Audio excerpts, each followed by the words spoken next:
I'm back with more games. Oh yes. Last week was a bit of a shit show, let's be honest. I mean, considering that we covered 3 bottom 10 games, or 2 bottom 10 games, I mean, I guess it depends on...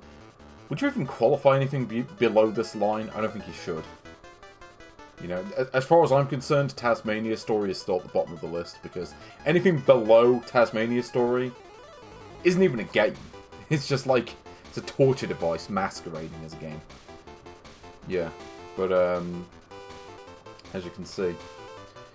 But yeah, last time, you know, we looked at, where is it? Yeah, we looked at Mega Man 4 and 5, which are, you know, pretty good games. Not amazing, but, you know, certainly solid and worth playing. They were added to the Switch recently, so I'd say play those. Do not play the games down here. These are the games you want to avoid. Mega Man 3 and anything below that, yeah, you do not want to play these. You especially don't want to play Rockman 8, which I looked at last time, which is one of the worst things I've ever played in my life. Pretty much unplayable. But to be fair, F1 Race isn't really much better. A game that, like I said last time, felt like a particularly bad Supervision game, and that's saying something. It's like a game that Bond Treasure would have, like, fudged out during a weekend. If that, it may have just been on the Saturday. It's like, yeah, we programmed up this test in an hour. Good, ship it. It's what F1 Race felt like. An Amazing Spider-Man 2, which is a bunch of cryptic bullshit that refuses to explain anything about where to go or what to do. It is also kind of arse. And, yeah, like I say, Mega Man 4 and 5 were kind of the only good games. So today, what I've decided to do is to go back and play some... Oh, wait, what's going on? Why is it not showing the capture device? I have this set up. Being an arse. Yes, show the... What's it doing? Ah, there we go. No, it's being... I think because I was trying to capture VLC last time, maybe that's why I was doing it. But yeah, so we're back here on the Color GB95 and 1. Also, I changed this frame last time and it didn't save it. Probably because the battery's dead, but yeah, let's go for this one. Let's go for the golden frame. So, we're going to take a look at some more of the games on this today.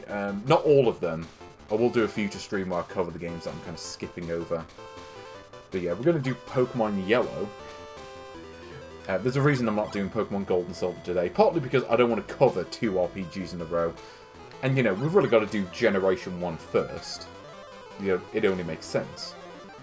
But yeah, of course, we've also got, like, the Mario Land games. I mean, I've covered the Rockman World games. Rockman X we'll do at some point in the future. And there are a couple other games I want to cover on this today. But first, let's do Pokemon Yellow.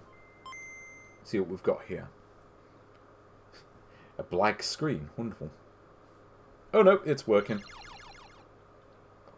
With this totally official logo. A Pokeball presents. Yeah, there he is. Yep.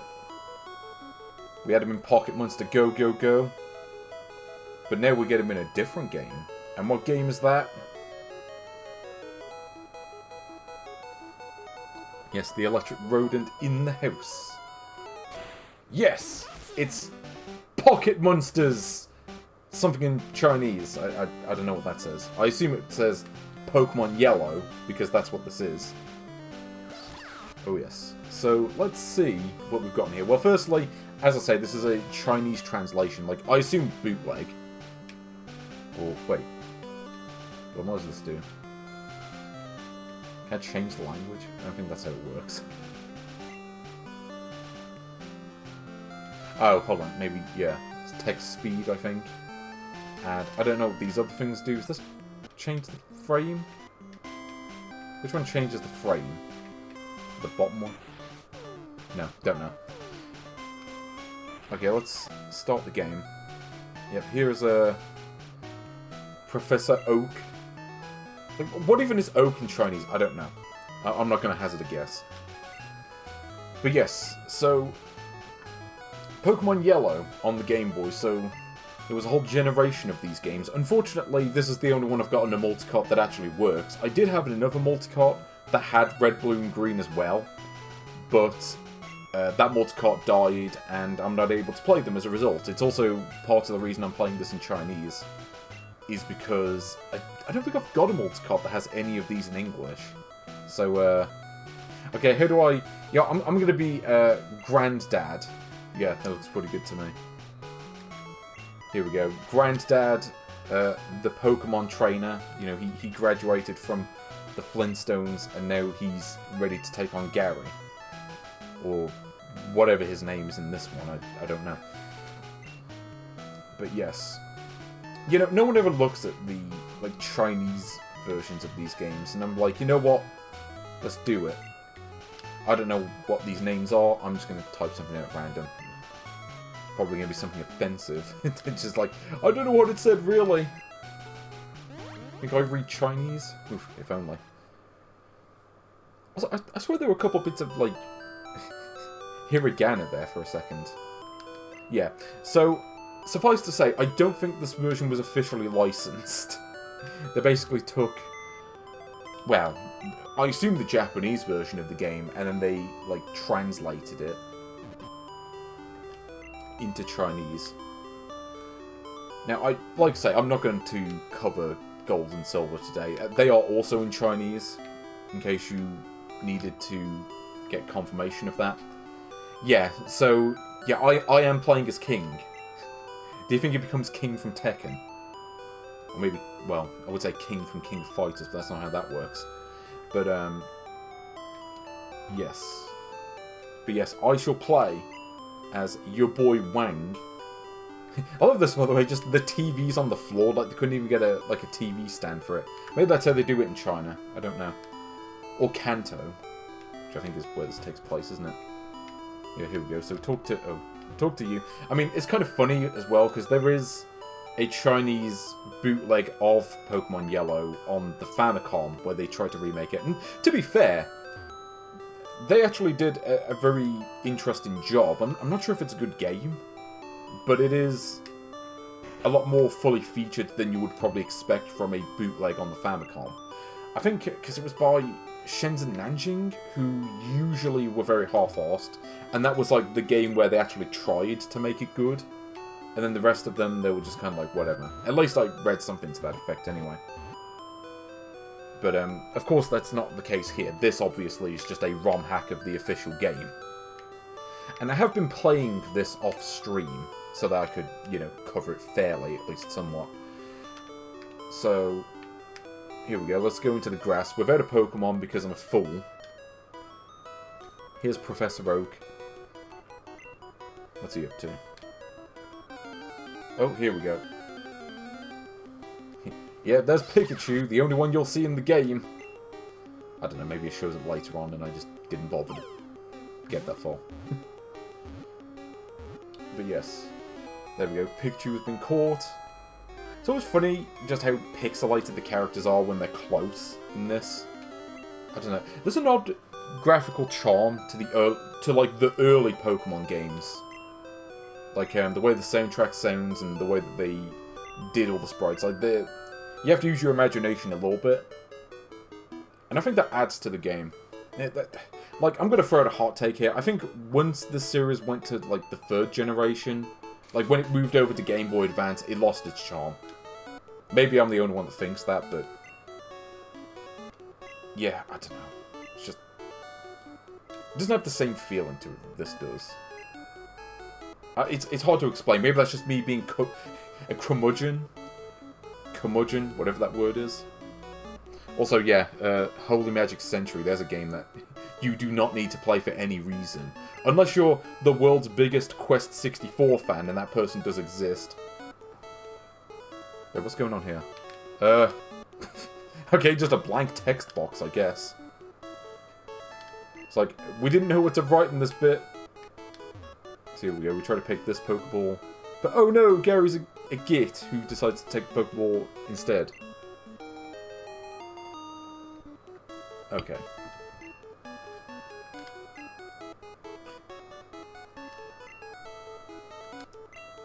Ooh.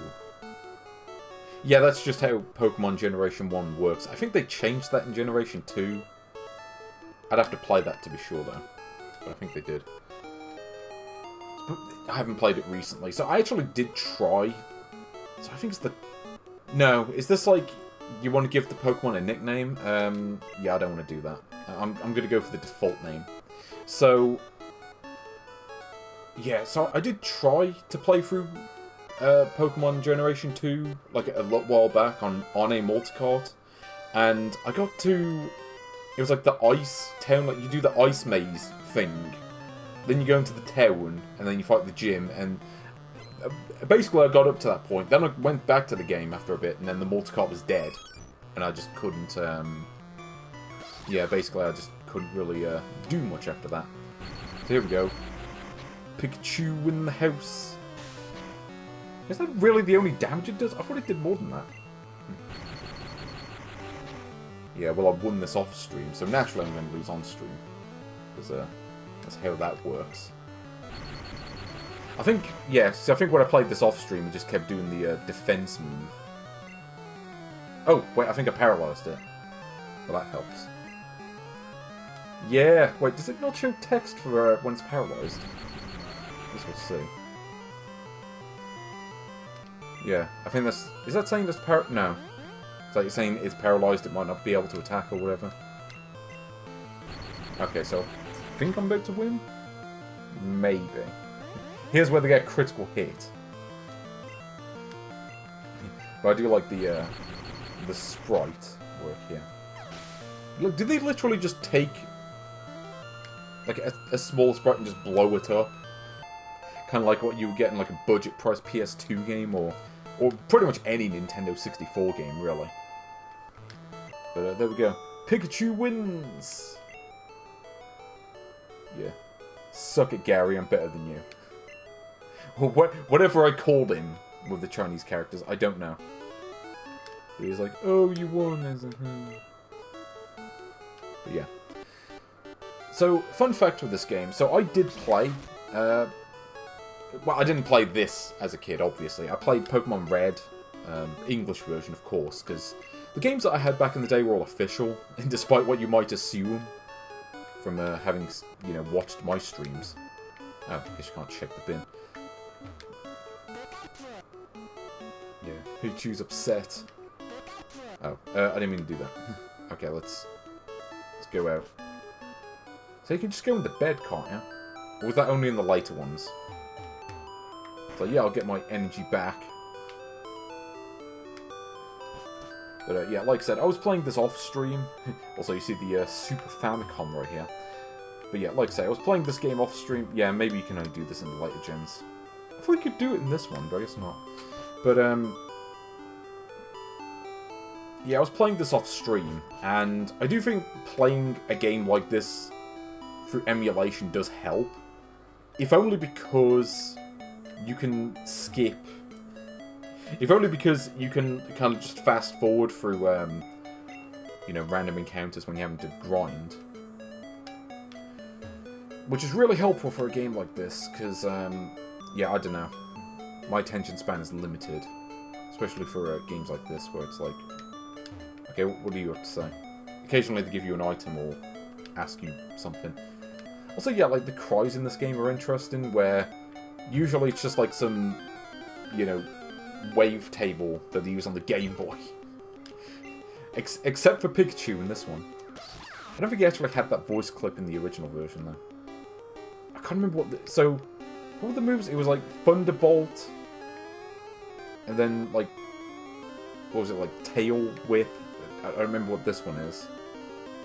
Let's try that out. Yeah, no, that's Tail Whip. Okay. It's like, oops. Well, shouldn't have done that. Yeah, because that's just speed, isn't it? I just go for the offensive attacks usually. That's my strategy. But, yeah. You know, I have missed playing quality games. Like, after F1 Race, I need to play something that doesn't feel like it was made in a weekend for, like, a different console. So, you know... I mean, say what you want about this game, at least you look at it and you're like, yeah, that's a Game Boy game. There is no mistaking what this is. Oh. Also, here's Pikachu following me wherever I go. Also, have you ever seen this? Yeah, that Pikachu's just gonna stand there.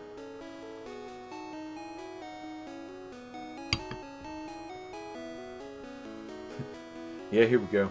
Everybody do the Pikachu dance! Oh. No, he's just disappointed, I think.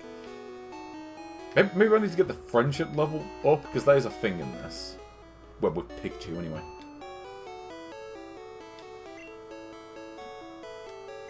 Yeah, that's... Actually, yeah, it's funny when you think about it, because Mr. Chin also kind of felt like a Supervision game, but that was like... That kind of felt like a hypothetical, what if Supervision games were good? That's what Mr. Chin is. F1 Race is like, what if Nintendo decided to channel the spirit of Bond Treasure for a game? That's how I'd describe it anyway. So, yeah. I don't remember what this question is. I don't know. Hold on. Also, yeah, it says shop in this one. In the English version, it says mart. So I never quite understood that.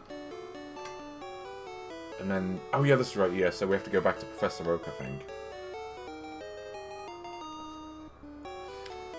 But yeah, like I said, because I played Pokémon Red back in the day. And... You know, I didn't get that far with it. I mean, I've said this on stream before. I didn't like Pokemon as a kid. It just wasn't really my thing. Because, you know, I was always into action games. My brother was the one that liked RPGs. That was more his thing. But, you know, I did play this a bit back in the day. In fact, I'll see if I can get my save file out later. No guarantee it actually works. Because, you know, the game cartridge is, what, like 25 years old at this point, I think? If not more. So, yeah. I mean, I'm not even sure what to say about this game. I mean, in a way, the combat in Pokemon is kind of like... There's a rock, paper, scissors element to it. Where it's like, you know, you have like grass, water, and fire. And it's like one beats another and then the other one beats that. And, you know, but then you've got a lot more elements involved, like electricity and flying and whatever, where it's like electricity beats flying, but against ground it sucks. You know, that kind of thing. So, like you see here, where it's like, it's super effective. But yeah. Also, I'm the type of person who constantly goes back to get their health up. Maybe not constantly, but yeah, certainly at the beginning of the game. But it's kind of funny just how much was already in place with this first game. Now, I do count this as the same game as Red and Blue, because other than like the starter Pokemon, it's basically the same thing. And, you know, it's like, okay, you have a couple of different Pokemon that you can get in this one, but not in the other versions, and vice versa. Because that was how they did the whole, like, system where it's like you have to trade Pokemon or whatever, because some of them you can't get in whatever version of the game you have. You know, there is no version where it's like you have every single Pokemon in it. But I was never into the whole gotta catch them all thing anyway. I was more, you know, I'll catch, like, a decent amount to be able to beat the game with. So, yeah. Don't know, really. But it's like I say, I mean, the systems are pretty much already in place. Like, the battle system in this is very much like what you would find in the sequels. I mean, it is missing a couple of things. I mean, obviously the graphics aren't quite as good as what will come later. I mean, even compared to, like, Generation 2, where, you know, this is not a Game Boy Color game. This is technically a Game Boy Monochrome release. Like, you'll notice that the colours are somewhat correct, but that's mostly because the Game Boy Color BIOS does have a custom colour palette for this game. So I didn't need to set one for this, whereas I do for most other titles. So how long does it take to level up? I don't remember it taking this long. But,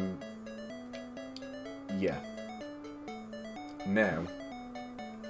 Yeah, you know, the overworld is kind of the same as well for the most part. I mean, again, there are probably certain features that may be missing, where, You got like, ooh, here's like the radio tower. Here's well, I mean, no, you have the Safari part in this. You know, they at least have that programmed into it.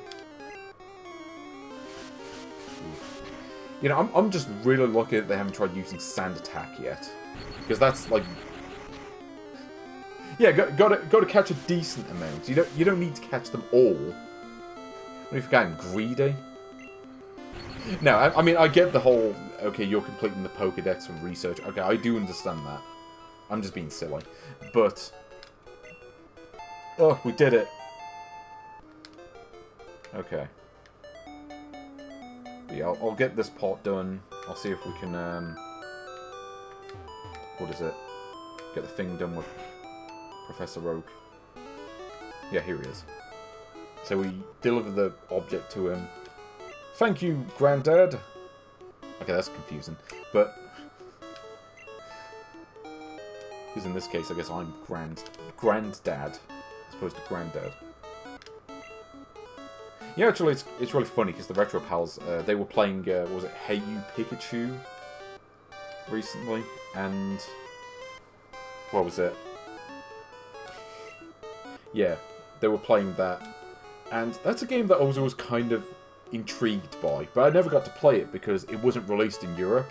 Even if I did get the setup, it's only designed for American accents, so it's not going to have a clue what I'm saying, because given this accent, it's not going to like it. You know, I very much do not fit the societal norms of accents. But yeah, the whole gotta catch 'em all thing, like I say, that wasn't really for me.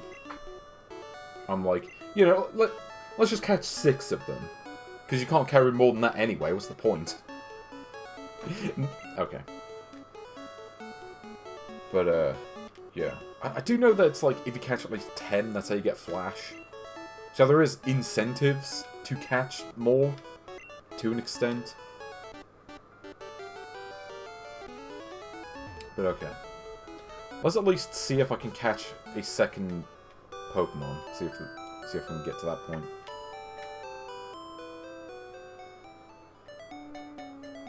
But yeah, as I say, I mean, in a way, it's kind of like a Street Fighter 2 situation, or maybe Super Mario Bros. Or something like that, where the core systems are more or less in place already.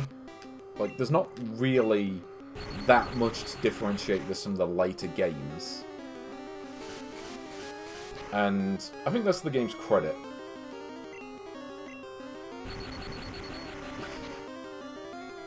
Yeah, you know what? Give me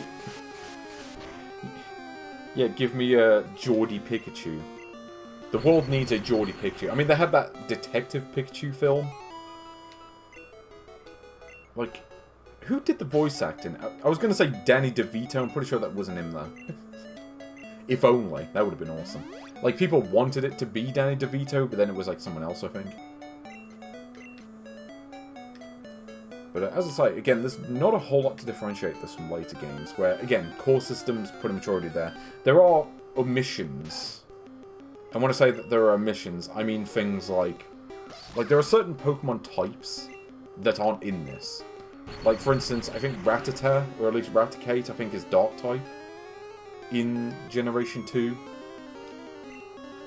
and beyond. But in this game, it's just normal type. So, yeah, there are limitations. It doesn't show... Occasionally on this, it doesn't show the opponent's level. But I think that's just because of this ROM hack. That's not an issue with the original game. That's just, yeah, whoever ROM hacked this didn't know how to do that. So, yeah. I'm not going to hold this game against it for that. So, I mean, Pikachu kind of was, and pretty much still is, the mascot for the series as well. You know, it never really changed all that much. But here we go. Poke Center. Let's go to the shop, or the mart, or whatever you want to call it. I don't know why they changed that for the English version. I'm presuming the other, like, European language. Okay, which one is the Pokeball? So Pokeballs were 200 in... Oh, I can't even see how much I've got. Okay, I can see how playing this translated version might be a problem. So, I think it's 200? Yeah, let's try that. Unless it costs a different amount in this version. So, yeah, it's the problem when it's all in text and it's in a language I can't read. I mean, it is generally advisable that if you're going to play a text-heavy game, you want to play it in English. In fact, this is a good warning for other games that I'm going to cover in the future. There are some games that I will not rank because I don't think I can, really. Where they're RPGs and they're all going to be in like a foreign language and I'm just not going to be able to read it. So let's at least try to catch another Pokemon. I was about to make a joke about to catch a Predator, but no, let's not. That means something very different. Okay, let's see if we can catch this.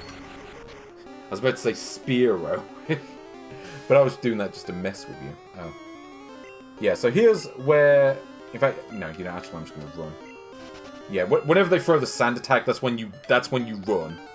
Because Sand Attack, theoretically, reduces accuracy by like 10%.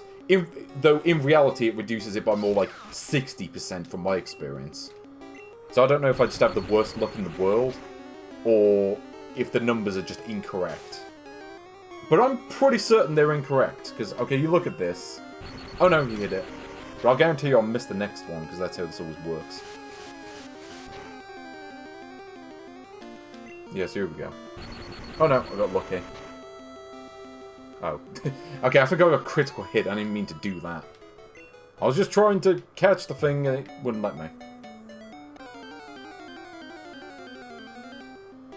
Yeah, I was doing that just fine off stream, but okay. But we don't really want a level 3 one, do we? I guess it doesn't really matter, because it's not like I'm going to play through this version of the game anyway. Here we go. Oh no, you got the good stuff. See, the different effects, I mean, they have different levels of effectiveness. Like, sleep is, like, the most effective one, I think. If you get a Pokemon that has sleep, then, yeah, then you're in business. Oh, hold on, now let's swap Pokemon. I don't want to do that. Okay, which one is the Pokeball? Okay, the potion is the one on the top. Is this one Pokeball? Yes, okay. So there we go. Hooray, I caught Pidgey! But yeah, I was doing that just to show what happens. Also, because I just wanted to see if this differed in any way from the other versions. There we go, now I have 2 Pokemon. But I have to say that there are certain issues with the interface in this that they fixed with the sequels.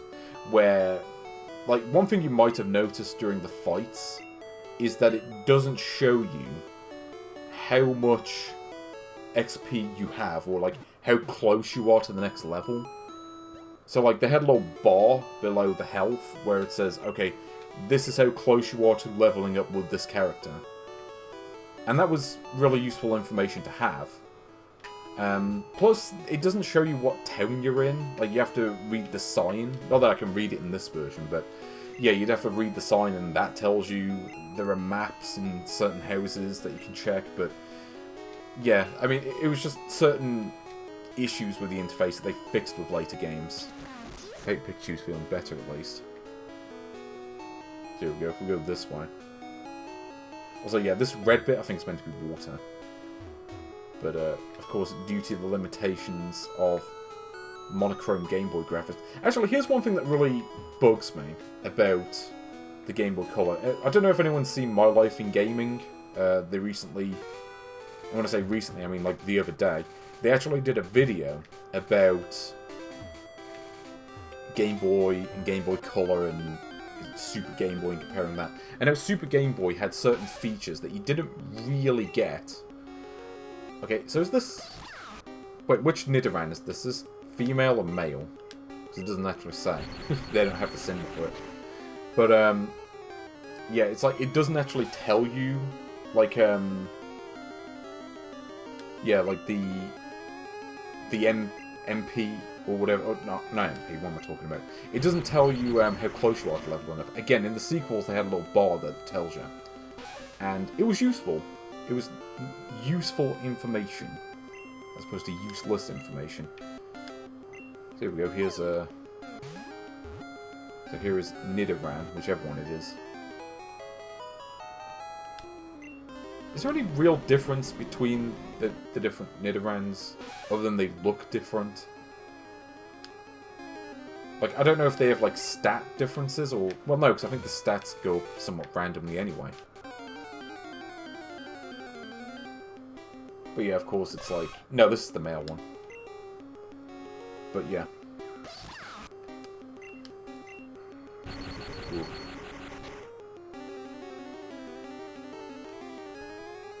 Nope, it missed. Hooray!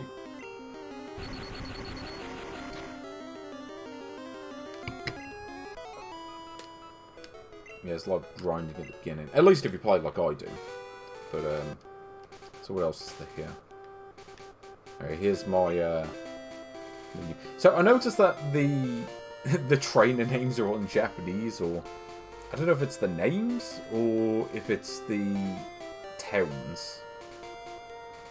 Yeah, because, like, where it's like, okay, there's Brock on the top left, and then Misty, Lieutenant Surge, and all that. It's kind of funny now that you think about it, because, you know, this version of the game was designed to more closely resemble the cartoon show. Oh. Wait, it doesn't even show the names on this? Okay, this translation is weird. But yeah. Oh, it's a good thing I was playing this off stream. At least I have some idea of what of what's showing on the interface. But okay.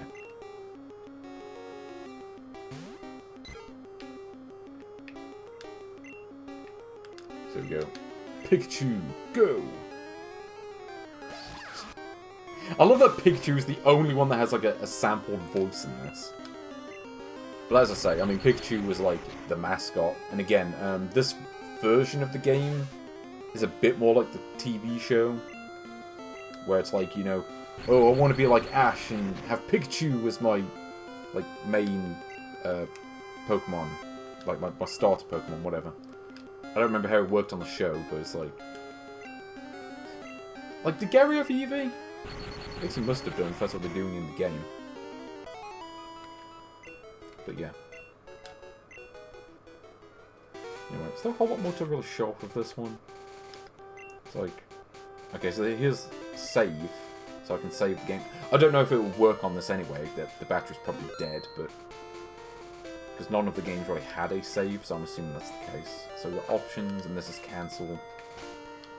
And, yeah, we've got the Pokédex as well. Wait, what? What is going on with that thing on the top? I don't think it's supposed to do that. I imagine this is some kind of bootleg translation that was kind of rushed out the door. Gotta get this on the multicarts. Though, to be fair, you're probably still better off playing this than the many Famicom bootlegs, where they tried to recreate these games on Famicom, and they tended not to work. As I say, there was one of Pokémon Yellow that at least was... I don't know if it's good, but at least it was kind of high effort. In a way that a lot of the other ones weren't. But yeah, it's like... I don't know. They made a lot of them as well. And, you know, obviously they've also made Game Boy bootlegs. I mean, we've already seen one with Pocket Monster Go Go Go, which I looked at previously. But yeah, I mean, that's obviously like a wavetable effect.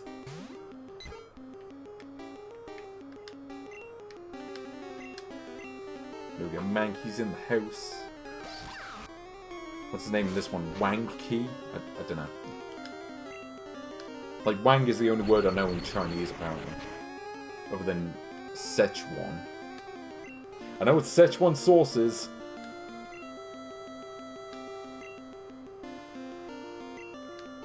Ooh, it's a long explanation for... It is paralyzed, it cannot attack. Okay. I mean, there is evolving in this game as well. I mean, though weirdly enough, I don't think Pikachu can evolve in this. Like, Pikachu is just forever going to be Pikachu, no matter what you do.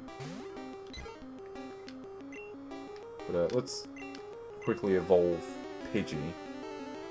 Just because, you know, it's something to do. 1 whole point of damage. Yeah, see how powerful Pikachu is now? Ooh, apologies for the flashing, by the way.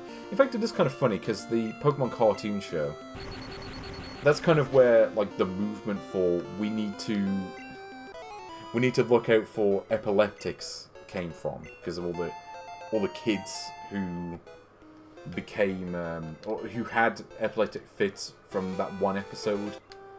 Was it the Porygon episode? Whatever it was. Where, yeah. And then they were like, yeah, we should probably look into this, because that's kind of a problem. Okay, you know what, I don't think there's a whole lot we need to really see of Pokemon. I mean, you all know what Pokemon is. But before we move on, actually, let me see if I can find my copy of Pokemon Red. If you just give me a second. Yeah. Here is my tub where I keep all my official games. Or some of them, anyway. The ones I had back in the day, at least. Oh, also got a pirate copy of Pokemon Silver. It's like a weird logo on it. But it is just the English version of Silver. There's not a whole lot to say about it, really. Oh, yeah. I've also got a Pocket Monster Go Go Go on a standalone cartridge. Hold on. Where is the... Ah, here we go. Also got a copy of Donkey Kong Land in a yellow cartridge as well. Yeah, so here's my copy of Pokemon Red. Let's see if the battery actually works on this. Ooh, this looks pretty good. Pretty good quality. Back in the day. Okay, let's try this out, see if it works. Nope, gotta clean it. It's kind of funny how the Pokemon games always came in like funny coloured cartridges. I guess because, you know, they had corresponding colours anyway, so, you know, kind of makes sense. But like, Donkey Kong Land had yellow cartridges. I don't know if any other games had interestingly coloured cartridges. I don't think they did. Now if I can get this game to work, that'd be great. Okay. Hooray! Yes, here we go. From 1998, though I think the European version was actually 1999. But yeah, Pokemon Red on Game Boy.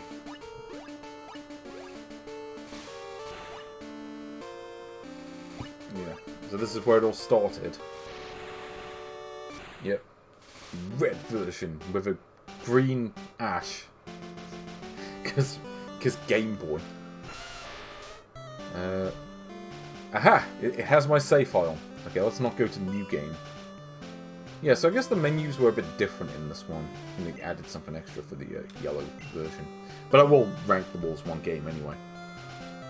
Yeah, so this is how much I played the game back in the day. Back when I was, what, like 7 years old when this came out. And, yeah, I didn't get very far. So I got to this area, I guess. Like, I didn't even get, like, the badge from Lieutenant Surge. Like, I've gotten further into this as an adult than I did at the time. Because that's the thing, like, I did not really care for this game at the time. But, yeah, I also didn't bother to name the character. I was just like, yeah, Ash, that will do. Probably because, you know, I was watching the show at the time. So let's see what we've got. We have Wartortle, Pikachu, Geodude, Pidgeotto, Dukes. Yeah, see, this was my imagination when I was 7, you know. I'll get a Magikarp, and I'll have one just called Dukes. Pikachu. Is that actually Pikachu? Oh, it is. Wait, how do you get Pikachu in this? I don't remember.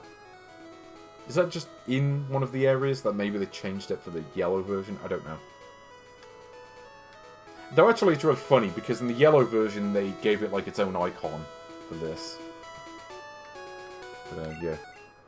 Take a Wartortle towards my It's my best one. I didn't even level it up all the way. Like, who is Dux? Oh yeah, of course. Yes, the classic Pokemon Dux. With its nice stick of leek. And why do I have Magikarp? Yeah, actually, I want to go to the, what was it, the Pokemon Center? I want to see what it did there. I don't even... No, well, I'm not sure if I did the whole thing with the SSN. Here we go, if we go into the Poke Center... Yeah, the Poker Center. Okay, let's go into the PC, see what's going on with this. I want to see if there are any others I've got. Yeah, access Bill. Shout out to your boy Bill. Withdraw. Oh. No, I guess those are the only 6 I ever had. Yeah, so I definitely... You know that logic that I mentioned earlier? Yeah, I definitely followed that to a T back when this game came out. But anyway, yeah, you know, let's rank this game. Yes, the power of Dukes. Okay, let me sort this all out.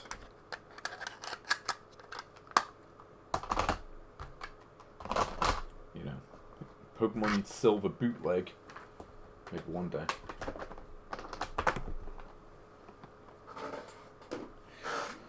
So, where does Pokemon go on this list? Let's get the music up. Okay.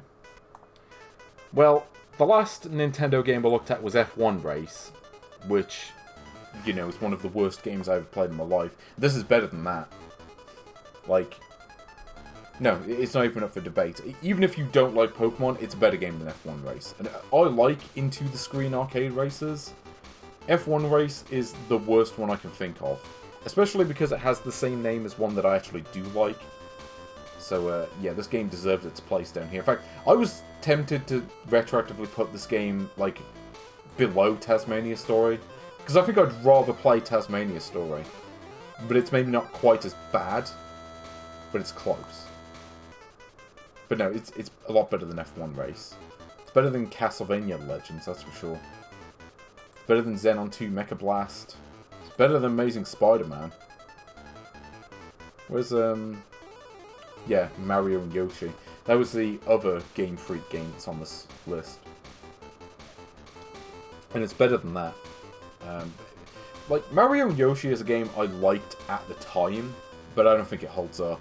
Like, you play it now, and it's just too basic to really offer much of interest. Like, you can play it for a bit, and then, yeah, you're done with it. Like, there are just so many better puzzle games on the Game Boy that this isn't really worth picking as an option.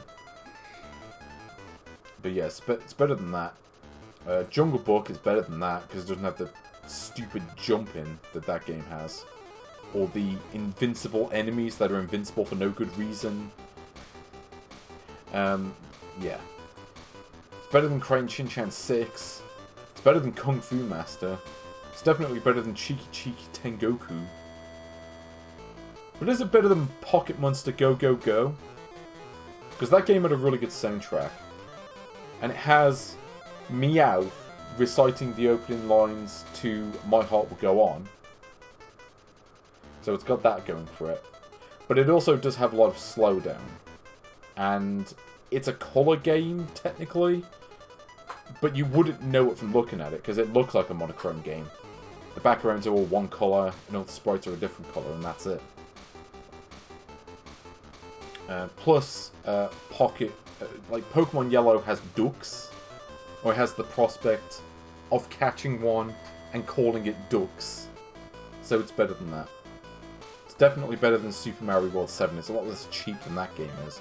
Actually, I feel like it avoids a lot of the hang-ups that I have with the RPG genre, or certainly the turn-based RPGs, where, you know, it's like, okay, like, you die in a turn-based RPG, you lose half of your money, and you have to grind it all over again, it's tedious. Or, worse yet, you have to go back to the last point that you saved. So anything that you did between the time that you saved and when you died is completely just gone forever. Like, that time is completely wasted, and given how long RPGs are, it's completely... like, it's senseless. It doesn't make any sense to me. Because they're already long games anyway. Like, there's no reason to do it. Like, Pokemon, you lose a fight, okay, you just get returned to a Pokemon Center, and then that's it. You just go back to where you were. And I much prefer that to the alternatives. You know, like I say, I find this game to be a lot less tedious than other RPGs. I mean, there is still the whole grinding thing in place, but it's not... I mean, that isn't really the deal breaker. I mean, it's more the prospect of, like, losing progress or... I don't know, like, missing things that you need to do to be able to beat the game feasibly, and it's just... Yeah, like, this doesn't have those problems. It's better than Super Mario World 7.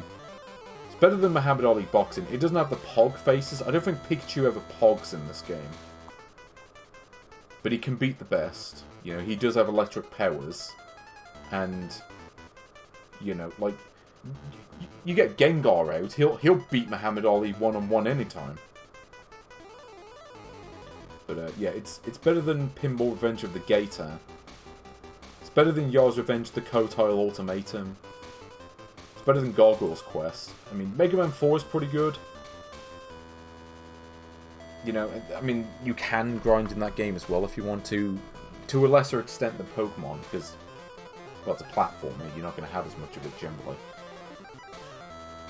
But I think Pokemon holds up a little bit better than that. A little bit. Like Rodland, I think there are better versions of it out there. It's better than RoboCop. As good as RoboCop is, as amazing as the soundtrack is, I think Pokemon is the better and more involved game. Yeah, I'd say Pokemon's a little bit better than RoboCop. It's better than Pipe Dream. Bomb Jack is a great soundtrack.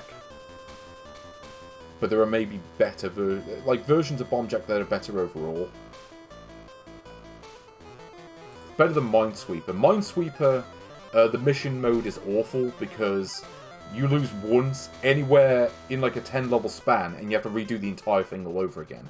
It's bollocks and doesn't make any sense. So it's better than that. Netto King of Fighters 97 doesn't have Terry Bogard in it, so it's better than that.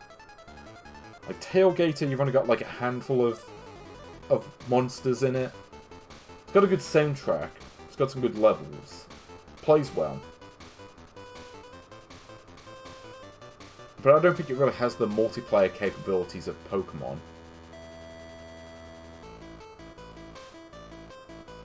Yeah, it's better than Tailgater.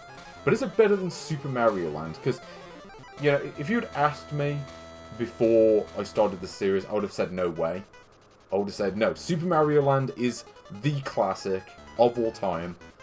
You can't beat that game. But that's obviously not the case, because there are 4 games on this list which are better than Super Mario Land. And Super Mario Land, as great as it is kind of dated in certain ways in terms of how it plays. You know, the controls have some amount of jank to them. The gameplay in general, there's a somewhat lack of polish to it that later... Or in fact, well, pretty much any other Mario game has, really. And that kind of holds it back from being, like, on the elite level of, like, Game Boy games. Like, these games, you know, they come pretty close, but they're not necessarily on the elite level. Super Mario Land is a great launch title, but it's no Tetris. It maybe doesn't hold up as well as Pokemon does. Like, if you were to ask me now, do I think Pokemon is a better game than Super Mario Land?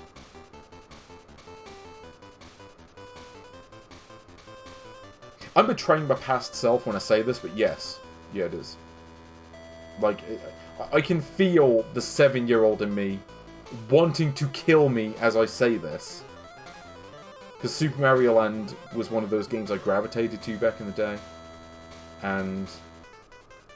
But no, at the same time, I think Pokemon is a much better game than 7-year-old me thought it was.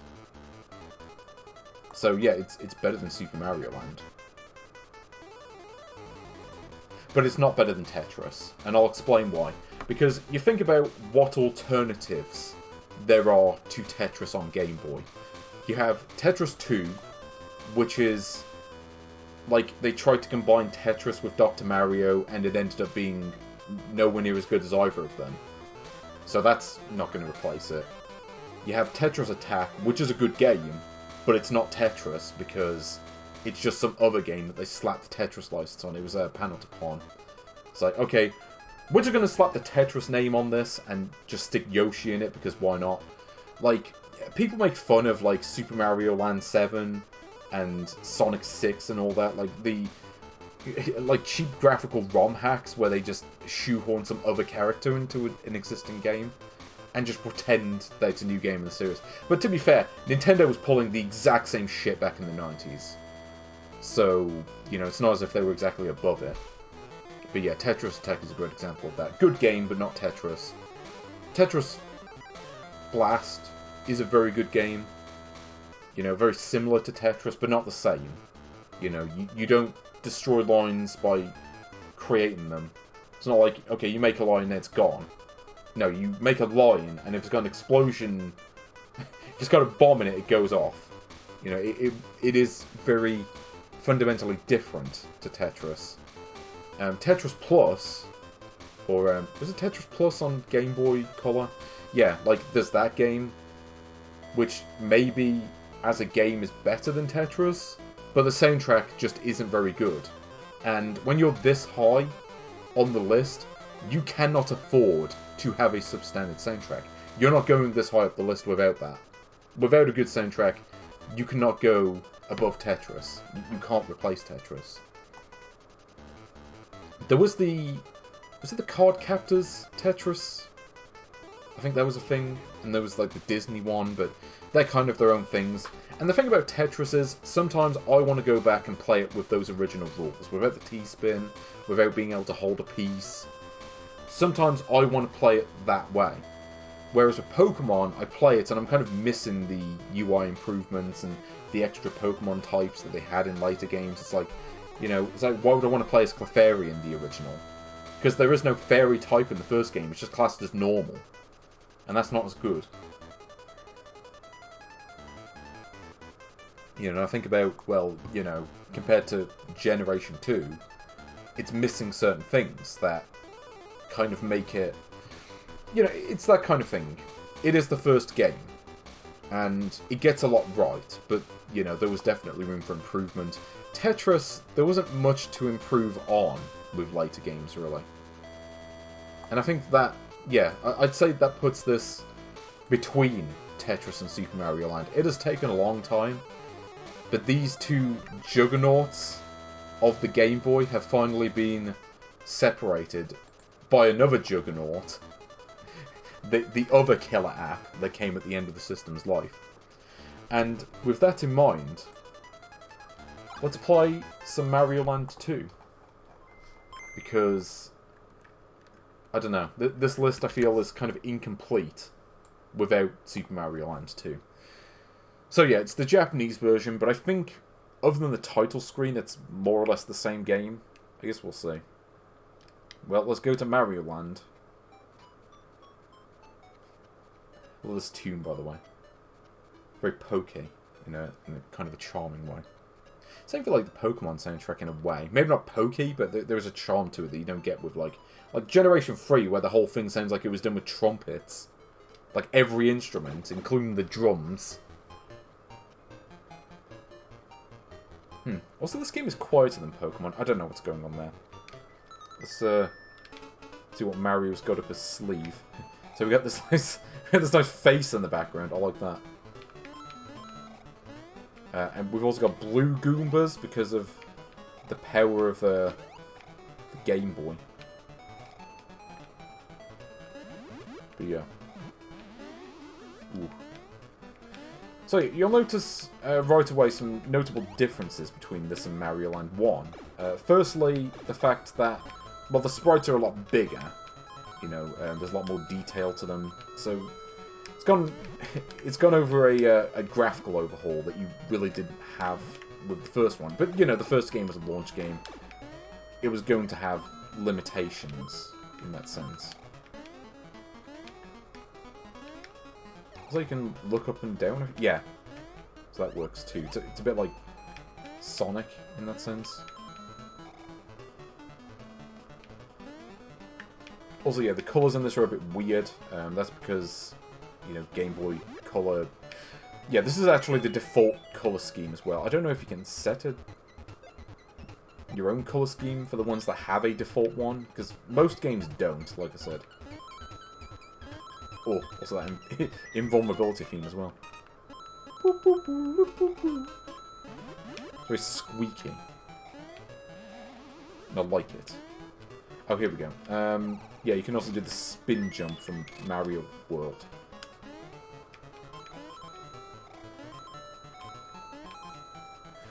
But yeah, so like I say, I mean, definitely on a graphical level, this looks a lot better than the first one. I mean, you'll kind of expect that, given that, you know, that was a launch game and this came out in 1992. There we go.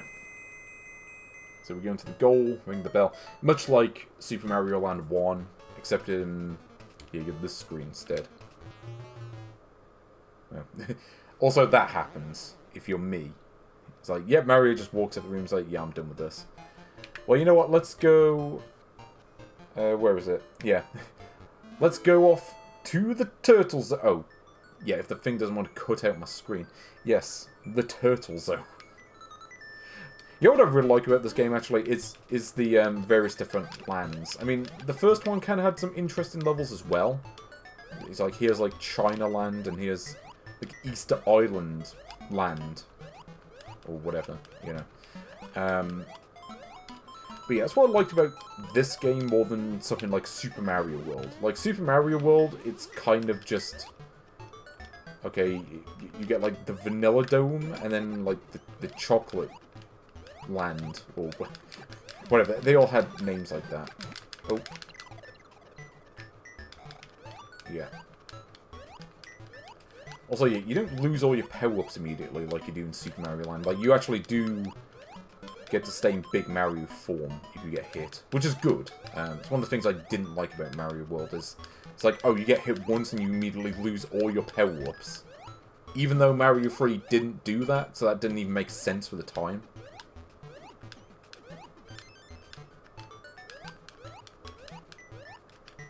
Ugh. Trying to jump up the thing, yeah. Easier said than done.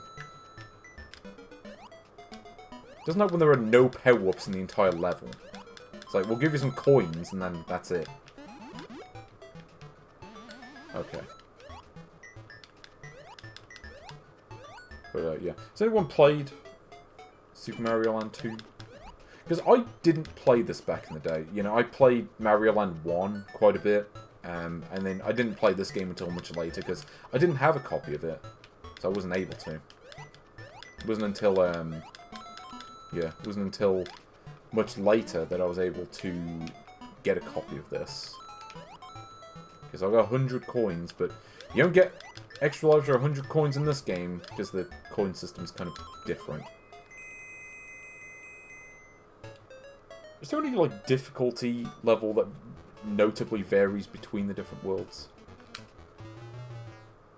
There we go. So hooray, we've got the fire flower again. I don't know why he's wearing a feather on his head. That's just kind of weird. So yeah, I think this is one of the shorter levels as well. Okay, so we're not underwater. Oh, there we are.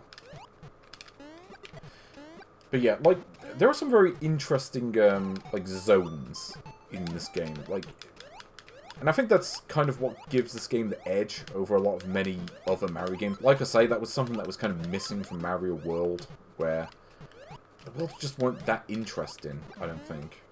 Maybe that's just me, but yeah, I much prefer the level...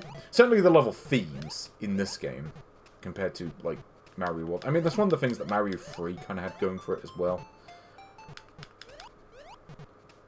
But this game, they were like, okay, we need to come up with, like, some really weird level designs. Okay, here's a level where you go inside a giant turtle or something. You know, sure, why not? Mario's never done that before. Did he ever do that again? Was there, like, a level in Super Mario Sunshine that did that? I think there might have been. It's been a while since I've really played that one, though, so... I cannot confirm that. I know that there are some hidden areas, like hidden stages and whatever. I think there might be one in this level. Oh. Oh, that's right, yeah, I forgot you have to be small Mario to go in that. Oops. I'm not sure if that's where the secret level is, but...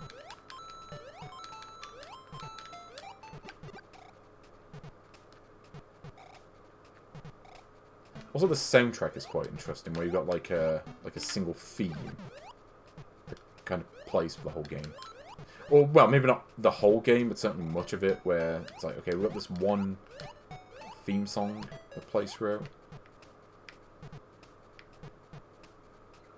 Oh, I don't... Oh, because you have to swim through that. Never mind. I think this might be the secret. But yeah. I think it's fair to say by this point, Nintendo had kind of figured out how to... yeah. Nintendo had kind of figured out their way around the Game Boy. Suffice to say, they've come a long way from the days of F1 Race. A game that can... a game that is called such... because it can only ever be scored an F or a 1 out of 10, depending on your grading system. And anything above that is incorrect. You know what's really funny too, is, if anyone remembers the game Raijino, that I covered, during Game Boy Filler. Yeah, apparently, yeah, like, even, Famitsu hated that game, and they gave it, like, what was it, like, 13 out of 40 or whatever. Is this the secret level? I don't remember. Oh, might be a problem.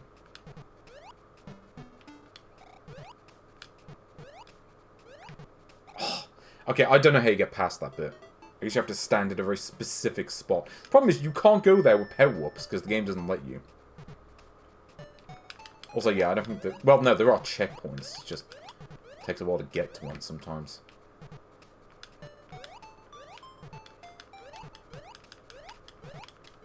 I'm down for Super Mario Land 2, the hip-hop mix.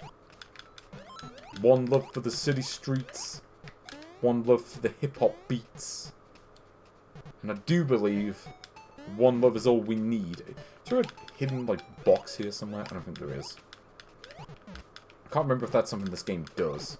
I think it might.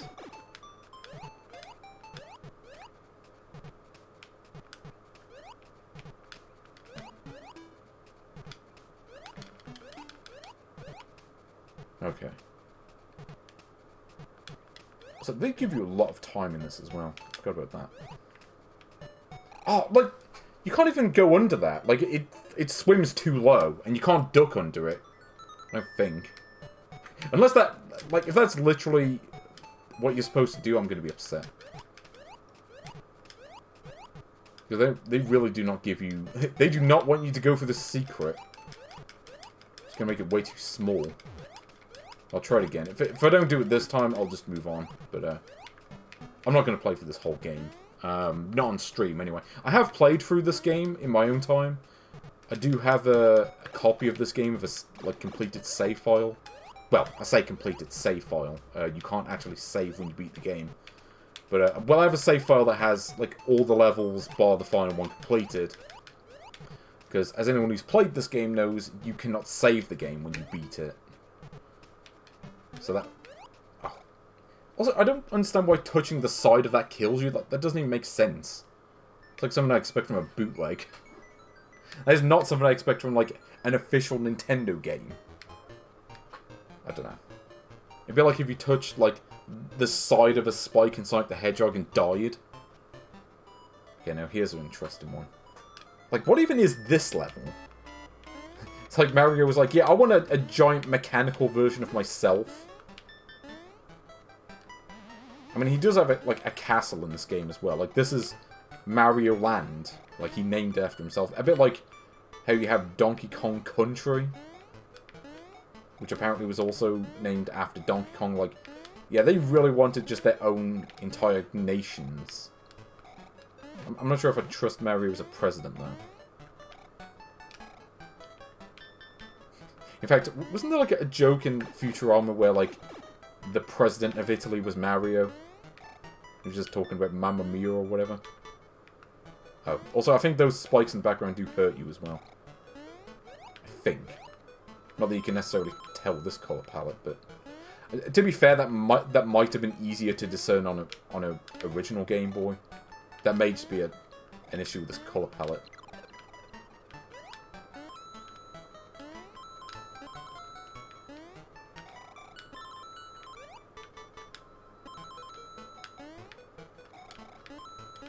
So, like, what is this? Just, yeah, here's the magic razor come to kill Mario. Oh, no. Ooh. Okay, that was me being a fool. Okay. What are the levels I actually really want to show? I mean, I just want to... Like, the Mario Zone is one of those things that's more fun from the outside. Just because it looks weird. But we have to go to the Pumpkin Zone. We've got to play this bit. Yeah, here we go. We've got the witch. Yeah, Mario goes spooky. Like, okay, here's, like... It kind of looks like the title... What was it? The intro screen for Friday the 13th on the NES. The knife goes into Jason's hockey mask. That game was cool.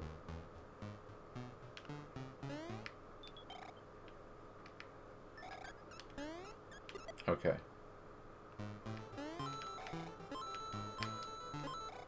So, I like how, even though I'm playing really badly, so I've got a bunch of extra lives anyway.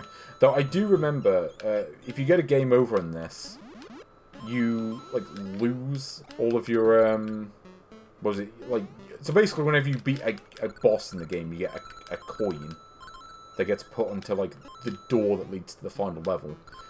And if you get a game over, you lose all of those, and then you have to collect them all over again, which is kind of annoying. It's not really a big danger, because this game is set up in such a way that you can just keep racking up extra lives anyway. Okay, here we go. So yeah, these platforms are always visible, but yeah, let's get this one out of the way. Yeah, I'm playing really badly today. Also, okay, this is weird. Okay, if I hold down the A button, he constantly jumps. Which is not usually what happens in Mario, but... Not them. Oh, that's a bad thing. It's just, it's just kind of weird after playing, like... Well... Yeah, like I said, I don't think there was any other Mario game that does that. Okay, let me down the pipe. You place yourself... Ooh. Gotta be accurate with that.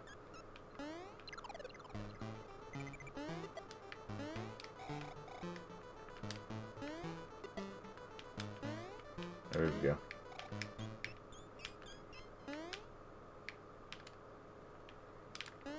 So, like... Yeah, Mario's just gonna be like, yeah, I'm just gonna have Jason Voorhees masks in my land. That's how we do it in Super Mario Land.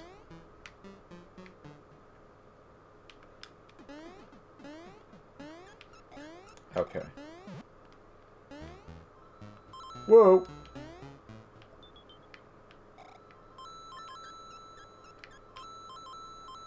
Oh, hold on. We don't want to go this way. We want to go the other way. Because we want the bell. That is the strategy. Unless you've got like 2 seconds left. And I have more. Ha! I'm Mario, I'm better than you. Oh, actually, I think I just realised, yeah, you can jump off the bat and then... Yeah, that leads to, like, a secret, I think, doesn't it? Like I say, there are secret exits and that sort of thing.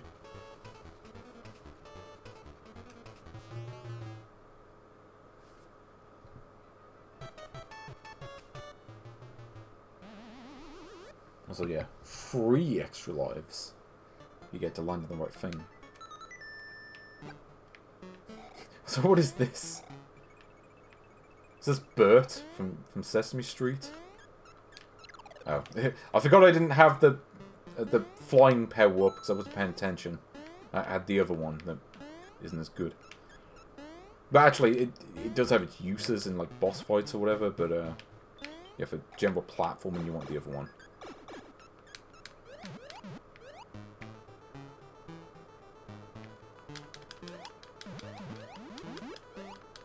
Fine, I'll take this one. I'm gonna take this knight and make it of green.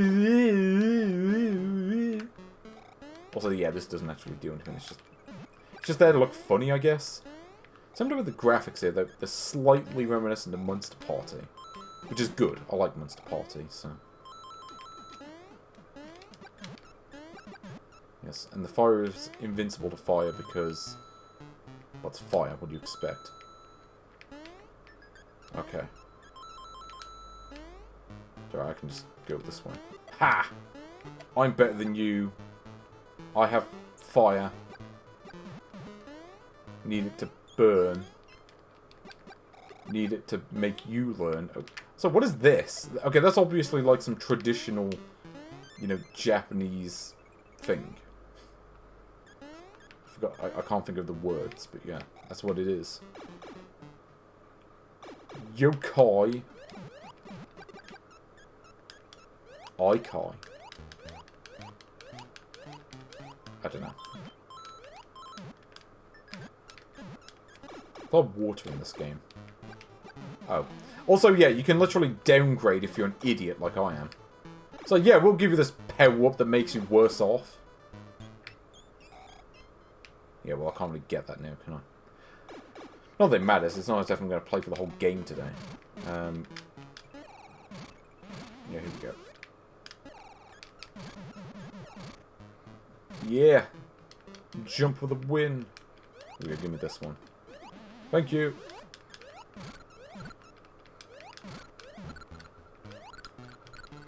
Fine. Oh wait, that hurts you? Okay, that does not look like a thing that would hurt you. It just looks like a background prop. Great, here's a power-up you can't get, because the game doesn't let you. Because it's evil.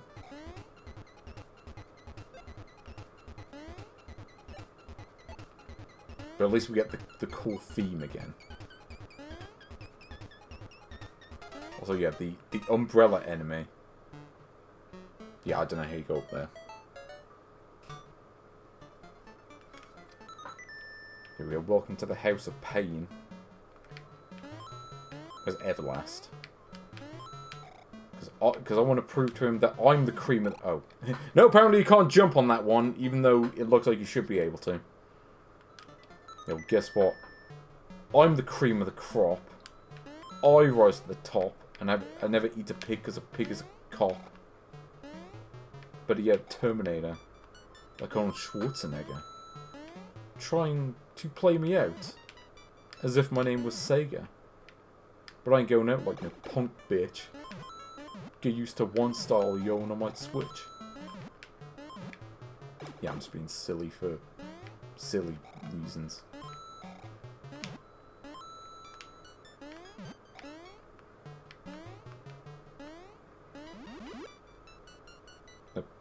Sod off, Ghost Goomba. I'm not dealing with your kind today. Also, yeah, this looks just like the ghost houses out of Mario World, but maybe a little bit more straightforward to navigate. Yeah. It's the difference between this and that. They often have, like, really obfuscated means of finding the exits. That was what Mario World did, where they kind of try to incentivize you to explore the levels more.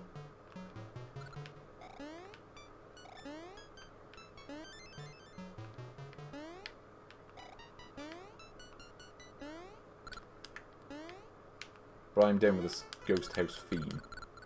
In fact, it is kind of like a remix of the, was it the bonus... Oh, yeah, the bonus area theme from the first game. It's like it's one of the very few things they bring back. Like, there's... What was his name? Tatanga? Like, the final boss. It's like a spaceman. He always wanted you to go into Spaceman. You know, I mean, Daisy comes back in some of the other games. Oh, here we go. Where is this? No, I guess we're in Mushroom Land now.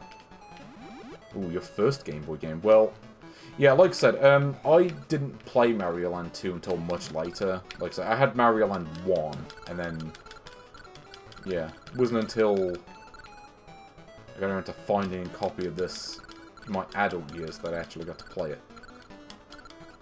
It's unfortunate, because, yeah, this game is quite good, and...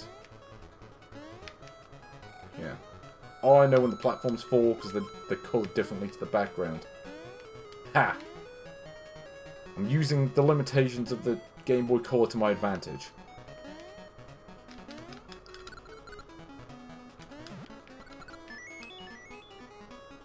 Here we go. Just a bonus. Well, everyone had Tetris back in the day. I had it. But okay, let's see what the other zones are. So I do want to at least have a look at the different zones. Yeah, here we go. Yeah, welcome to the Macro Zone. This is where you just become Tiny Mario. I mean, they had a world kind of like this in Mario 3. Where, like, everything was double the size that it usually is. Oh, no, you don't. Yeah, Mario versus the ants. And Adamant. But I don't think they programmed it into this. Here we go. Yeah, we're gonna go through practicing these difficult platform bits. The last level in this game is hard. Oh, also I forgot the game does that. Fine, I'll just do this then. See, the power-ups don't ever seem to despawn in this, which is good. It's one of the few games where you can just leave the power-up there and come back to it. Well, that helps, because the enemies tend to be bastards like that. Yeah, so I'm kind of the opposite. Where I played Mario Land 2 later on. Ooh. See, Mario Land 1 had a section like this as well. Though, maybe a little bit less dickish than it was in that game. I was like, how do ants become spiky anyway? Is that an actual thing they do? 'Cause I don't think that is. Like, I get the digging thing. Also, yes, the dark brown water of death. Yeah, you want to avoid that. Here we go. Oh! Okay. See what happens if I go this way. Okay, let's avoid this. Yep, so I knew it was going to do that. That's why I avoided it. Oh god, the slowdown. Yeah, that's how you know it's a Game Boy game. The pipe glitch? I don't remember that. Like, I have played through this game before. I don't remember what the pipe glitch is. Oh. Great, so now I literally have to take damage in order to go in that pipe. Thanks. See, this is kind of annoying, where it's like, okay, I literally have to... But it's like, okay, now I can't even go in the pipe anyway. It's like... It's like, oh, yeah, thanks, Kaizo Mario. Appreciate it. Yeah. I have the feeling that whoever worked on this game probably worked on the lost levels as well.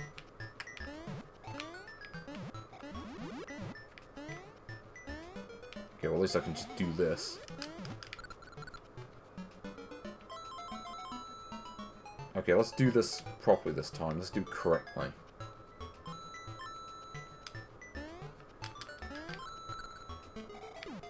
At least they didn't go all the way in this game like in the first one. But yeah, like I say, in many ways this is a more refined game than Mario Land 1. Oh. I can't really not do this with the... Oh, okay, so I can't do the spin jump with this. And... Wait. Okay, apparently the ants despawned. I have no idea what happened there. Okay, well, at least I can just do this. Okay, problem solved. Maybe. No, apparently not. Or, no, maybe so. Okay, that's just weird. Okay, I gotta use... Yeah, that to do it. Yeah, I'd forgotten about that. Yeah, there's a lot of secret exits in this. Maybe not quite as many as Mario World, but... Where you go down an invisible pipe. Is that in this game? Yeah, it must be, because Mario World 1 didn't have anything like that. Yeah, actually, I'm going to test that out in a bit now that you mention it, because I've never done that. And now I want to know. It would help if I didn't do that. Yep. Okay.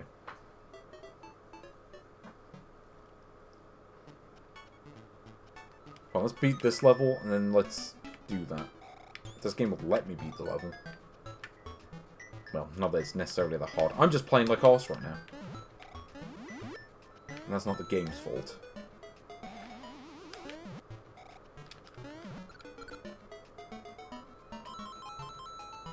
Fine, let's just go the normal way. Okay, so some of them have that spike thing and some don't. I don't know how that works. Also, like, that's kind of, like, set up for you to take, like, a cheap hit as well. Well, like, if you don't know those blocks are there and you try to jump the bullet, it's like, oops, you know, Kaizo block. Okay. So I could do that on this level.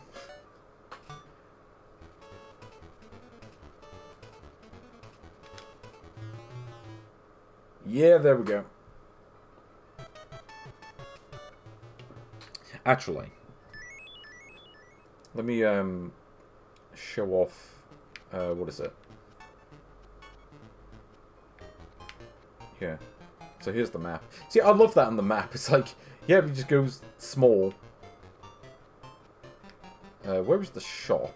Oh no, it's the other way, isn't it? Yeah, this leads to, yeah, the boss area. Wait. Yeah, I was gonna say, I can't go to the boss area yet. I don't have the coins.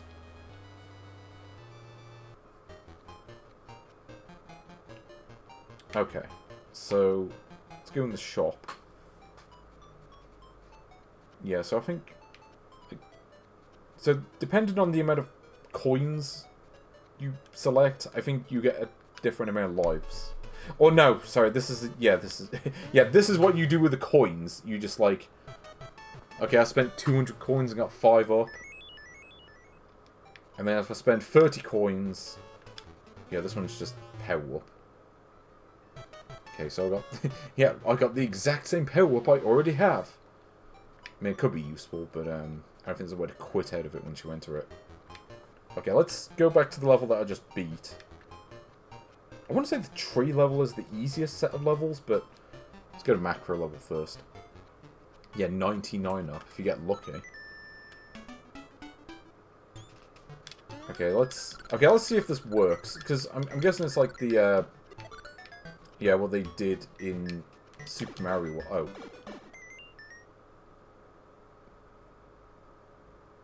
Go down a pipe, exit. Okay. So is this how it works? I mean, I assume I did it too late that time. No.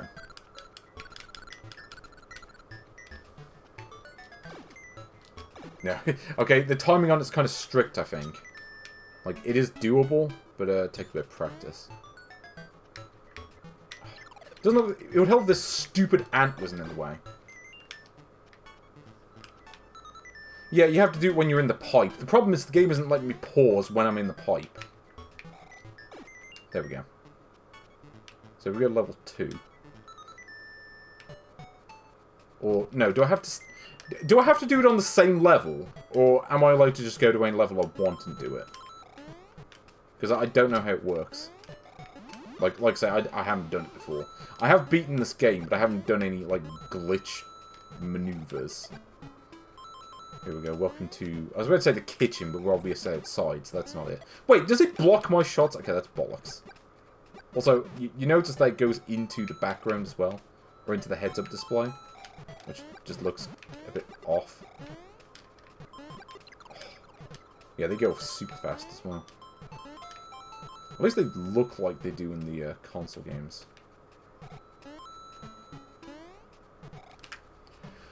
So this is the Japanese version. I don't know. I don't know. Maybe the bug varies based on what version you're playing. Because, like I say, this is the Japanese one, so maybe that's the reason it doesn't work. Maybe they broke it when they released it in the rest of the world. But if anything, it seems like the opposite should have happened. Unless maybe this is like a later revision. But yeah, like I say, it is the Japanese one. I don't know if there's... I don't think there's any notable differences apart from the title screen, though. Not that I'm aware of. Hey, we got the rap remix. Yo, what's the Mario Brothers? I'm plumbing's the game. We're not like the others who get all the fame. Oh! Yeah. You got it! Yeah, get Lou Albano in there. The credits dance. So I don't remember how you get the question mark. Some tricky maneuver. Or something I forgot.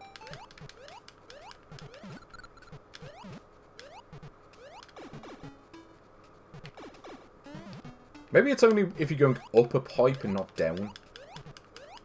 Maybe that's how it works. Like, it specifically only works if you go up a pipe, but I don't think that's actually the case. Based on how it was phrased in the chat, it seems like, okay. Now, I'll try that again. Oh, okay, different minigame, cool. Well, let's go for this one. Yeah, so I'll get this again. Oh no, I got the extra life, hooray! Yeah, this is Amidar movement. Or Amida movement, if you want to call back to that other game that I played once. Wasn't very good, but you know. Yeah. Yo, this is a better game than Amida, because it has Amida movement, but it works. Yeah, maybe this is version 1.2 then. Yeah, so this probably is a later version in that case, because it doesn't seem to be working here. So, yeah, I don't think I can do that. Hold on, I want to say this level was one of the more interesting ones. Where you go in the house, it's like, oh, you're in the house now. I think you can skip this level as well if you know the secret. So this goon with the sod off. Yeah, here we go. Yeah, so we're inside the house. Okay, here we go. We're on the conveyor belt. Really weirdly illustrated conveyor belt at that. Oh. Can I go through this pipe? Oh, I can if the stupid Goomba wasn't in my way. Yeah. Out. This is my pipe. I kind of want to see what that glitch does now, because now I'm intrigued. Because, ooh.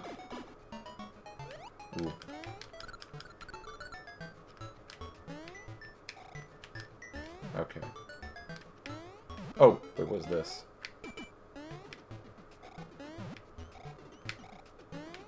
I don't know who... Oh, I see. Okay, I figured it out. There's some bonus coins. Give me all the coins. I demand the coins because I'm Mario and I'm a greedy bastard. Okay. Oh, I think I need the fire flower to do that. So yeah, the fire flower does have its uses. You kind of need it for certain areas. This one's probably the better one overall. Also, you can do this.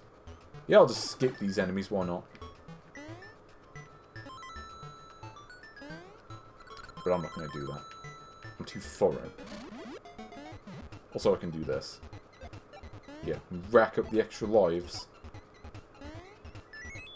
So, was there actually any difference between the American and Japanese versions other than the title screen? Because from what I'm seeing, it appears to be exactly the same otherwise. And it's not like there's any real in-game text. You know, it's not like Pokemon where there's going to be a lot of text in it.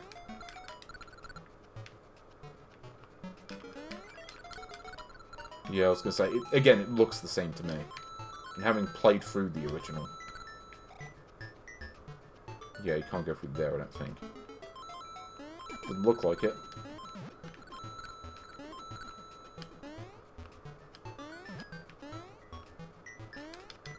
Yeah, I can just do this. Is this where the level skip is? No, I'm pretty sure it was the last level. Pretty sure of that. Oh, here we go. It's like a Lekman stage all over again. They're not quite as bad. So I can easily avoid the enemies here. Oh, what is this? Okay, I take that back. Turns out I can't easily avoid them. But I can do this. Yeah! Got the bell. Dinner time.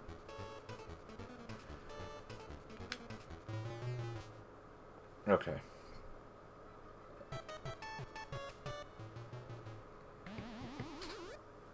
So what is the... I mean, we may as well at least see one boss while I'm here. So what is the macro zone? No, I think I remember what this is, actually. Though I do have to get through the level to see the boss. So let's try to get there without getting hit for a start. Also, he just, like, carries the shell over his head, which is interesting. Maybe that was a graphical limitation of the Game Boy. Which actually seems plausible, because you look at the amount of slowdown a lot of Game Boy games had. Yeah, I think some people were kind of doing what they could to avoid that, really. Yeah, so you don't want to go that way. It's like, yep, go this way if you want to take damage. Well, I don't think so. Like, what is... Oh, it's a spider web, I see. I was like, I couldn't even tell what that's supposed to be. Again, I think it's one of those things where it's easier to make it out on a real Game Boy, but yeah, with this color scheme, maybe not quite as much. Like, it generally looks better, I think, a little bit, but it has its drawbacks. It's like what was said in, you know, My Life in Gaming, where they were like, yeah, how they were like disappointed that the Game Boy, or like the Game Boy Color didn't have the Super Game Boy's color features, and I agree with them. I think that they should have had that. It would have been great. I can understand not having borders or anything else, but not having the extra color features of the Super Game Boy is somewhat of a disappointment, really.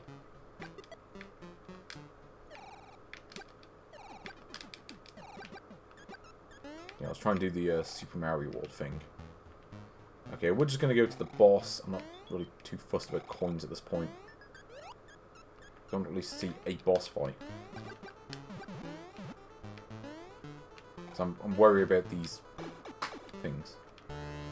Oh no, this is a different boss. Yeah. What was this one?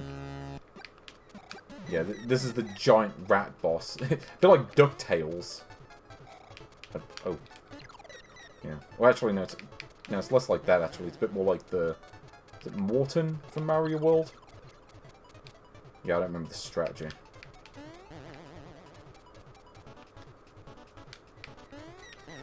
Ugh, okay, I did it. Maybe not the cleanest run, but I did it. So this is what happens when you beat a boss. Yeah, that's the problem with the coins in this. Like, you have to refight like the bosses all over again. Like, I think it keeps track of all the other levels you beat, but not the bosses. I mean, it's not that bad because it is... Like, you rack up extra lives pretty quickly in this. So as long as you're...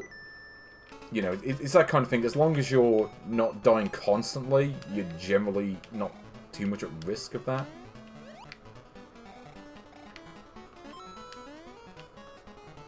As I say, I'm not playing very well.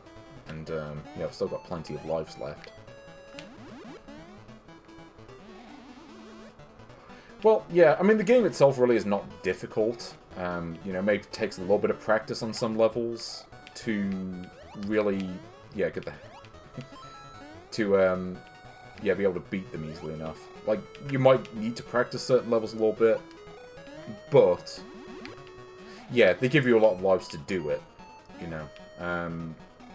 I think the lives counter resets whenever you, like, save and reload the game. I was trying to hit the box, but the game just said no. The game was like, no, you're not hitting the box, you're clipping past it. Also, yeah, this is just like an extra level that you can just access. It's like, yeah, you can beat this level. I don't think this level has any real effect on, like game completion, unless you want to beat every level, which I have done before.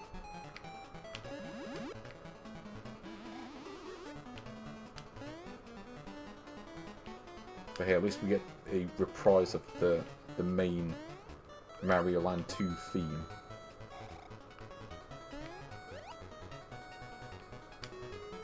But yeah, Mario Land 2, a game that, like I say, I think I'd heard of as a kid. I think my uncle had a copy of this, actually. I think. But, probably not anymore. I wouldn't have thought so. But, okay. I am amused by the angry, like, hill in the background. It's like, I don't know what's going on with that. There you go. So that's that level completed.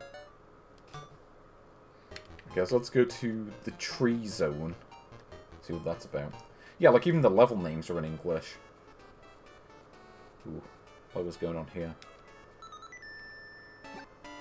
Ooh. Okay, here we go. So, what was in this level? Does this also have ants in it, or... Yeah, one thing I do remember about this game that surprised me a bit was actually that the ROM for this game is huge. Like, for the time. Like, this is, like, a 4 megabit cartridge, like 512K.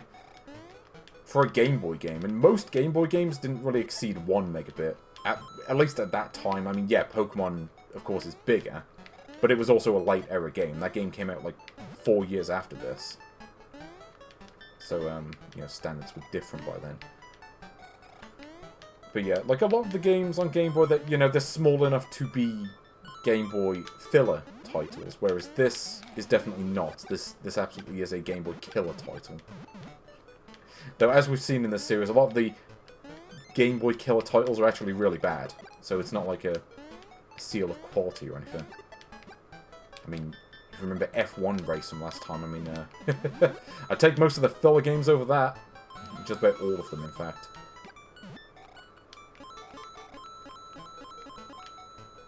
Okay, so...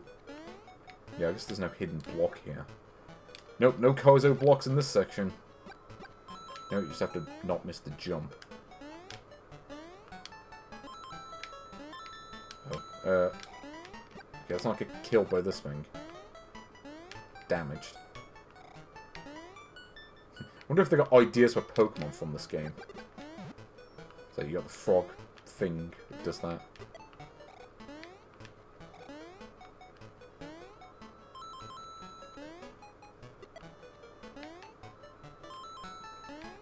But yeah, like the difficulty, yeah, as noted, is fairly easy for the most part. Like I say, it's only really the last level that's really all that difficult. Like the last level's really hard. It's longer than the other levels. There are no checkpoints, and in general, the level design is just a lot harder, where you just get much more difficult obstacles than the levels preceding it. So it kind of all leads up to that. I guess that is. I think that really might be the issue with this game is, like, Mario Land 1 was a difficult game. You know, it is a hard game. I've beaten it before, but, yeah, it's definitely, I think, one of the harder Mario games overall. This, for the most part, is not. Because, again, it's really only the final level that would necessarily give you that much difficulty if you're trying to beat it, like, the first time. Where the rest of the game, again, you might need a little bit of practice to do them, but not necessarily that much. Especially given the amount of one-ups you get. Yeah, so, again, while you can lose progress with getting a game over, really you're unlikely to get a game over. Unless you're just not paying any attention to the lives counter, and are dying a lot. But, yeah, I mean, I beat this game without a game over because I because I was paying attention to it.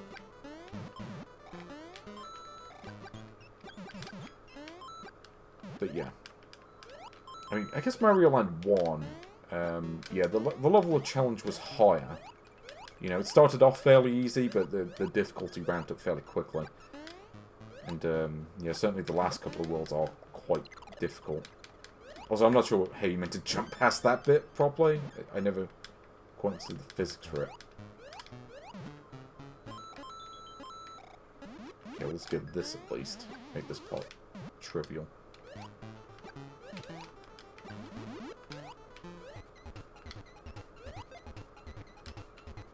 I do like the level designs, though. Again, there's a lot of creativity going on with the actual themes where... So, okay, here's just a level based on a giant tree. I don't know. There's something to that, which is a certain kind of ingenuity that you just don't get with other Mario games. Like, you compare this to something like New Super Mario Bros., where it's like, okay, they're kind of just regurgitating all the Mario 3 levels. Except, oh, no, it's in shiny semi-3D, or something like that, and it just wasn't anywhere... Like, you know, it's one of those things, like, the game was fine, it just wasn't... You know, it just wasn't very inspired. It was very just kind of, well, this is a game that exists. And even at the time, I really just kind of only thought that game was okay. Rather than, like, really good. Just wasn't on the, like I say, it just... For a Mario game to stand out nowadays, it's got to have some interesting ideas. And that one kind of didn't. Like, when you go past a certain point. So I think this might be a secret exit. Is it? Yes. So what is this level? Oh, it's a... Welcome to the bonus tree level. Okay. I'm probably going to move on to a Space Zone soon. Like I say, I'm not going to play through the whole game. I'm just going to... I want to at least show off all the worlds a little bit. I'm going to save a Space Zone for last. Because Space Zone is cool. But I don't think it's necessarily part of Mario Land, though, considering, you know, in space. It's kind of a completely different part. Like, it's not even on the planet anymore. You're just in space. Okay. There is a fire between us. And I cannot get off the carousel. I can't get off this world. I think Jazzman came up with those lyrics while he was playing Super Mario World. He's got stuck on Chocolate Island for ages. Or Forest of Illusion. Oh, you just go back to this level. Okay. Let's, yeah, it's like you fight that giant bird at the top of the tree at the end, by the way. Ooh. I really like that water effect, though. Like, that is a really impressive water effect for the Game Boy. Most realistic water physics of 1992. Oh, also, I missed this. Shout out to Barnacle-Lapse. No, sorry. Can't read. Barnacle-Lapse for the follow, by the way. 45 minutes ago. But I figure I'd just announce it anyway. Did they even come from the chat? Oh, here we go. Welcome to Bubble. Yes, the bubble is now in effect. Oh. Whoa. Okay, so you can land on the enemy and not take damage. Oh, look at the amount of coins I've got though. Look at this. Mario's in the house, and he's rocking. And he's jamming, just like... Oh. Except for that bit. Jamming it like Sonic did in Sonic Jam. It's a good thing I can land on the enemies with this thing. Here we go, collect the S. The S that... Well, it's not really an S, is it? It's like two S's. Oh. I thought that counted as a hit, but I guess not. Fine, I'll just go down here then. Yeah, here's the... here's gateway to... Oh, no, sod off! No! I don't want to deal with fish. I was in a bubble earlier, and it wouldn't even give me that. Okay, you can die. Especially with all the slowdowns caused by this thing. Or maybe that's just because of the amount of fireballs I'm firing on screen. Oh, and it goes through the wall? Okay, that's just weird. Fine, let's go through the regular door. I don't care. I'll go for the regular door because I'm... Wait, what? Oh, that's right. Yeah, you have to go through the... Oh, I forgot about that. Yep, force you to go through the bonus door, otherwise you can't go to the space zone. Fine, you know what? Let's take the Kirby strategy of just avoiding everything. Yeah, you know, I can just do this. Yeah, if this actually works, I'll be upset.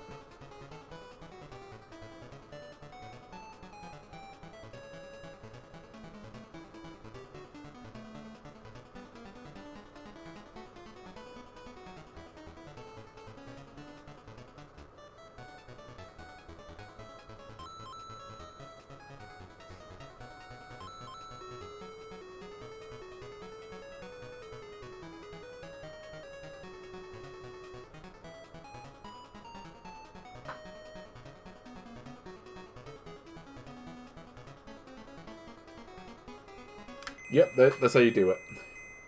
As I say, Kirby strategy for the win. It's kind of funny, this did come out the same year as Kirby's Dreamland.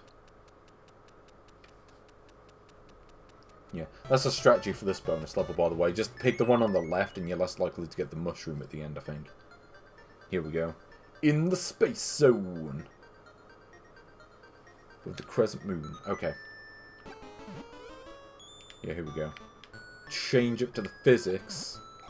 So you know it's on. So what is this thing? It's like a prototypical version of Birdo. Except for the fact that Birdo already existed by this point, because, you know, Mario 2. Actually, that's really weird, thinking about it. Like, Birdo kind of predates most of the other Mario characters. It's kind of been there since, not the beginning, but pretty close to it.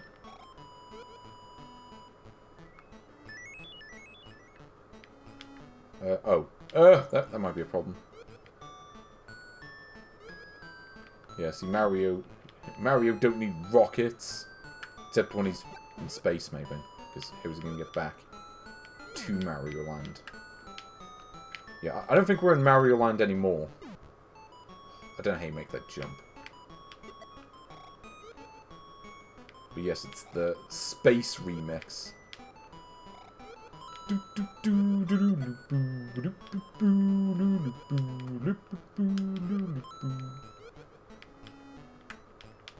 think about Spaceman by Babylon Zoo a lot. I can't help myself. But, you know, it's also one of the best songs of the 90s. There are much worse things I could be thinking about. Oh. What am I doing? I'm playing like an idiot.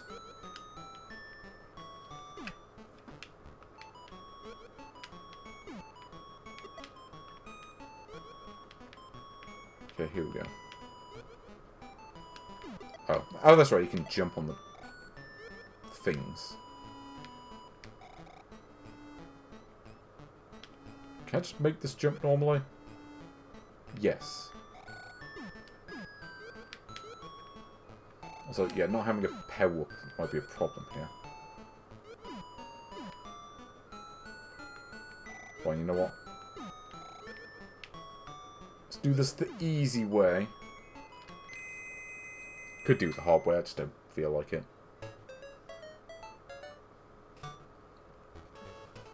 Okay. Aha! I did it. You know what? Give me the space theme. Oh, I want that space theme. Yeah, here we go. Also, now I get to just float in the air as much as I want. Look at this. Yeah. I suppose this is the closest you're going to get to the shoot 'em up levels from Mario Land 1. Maybe.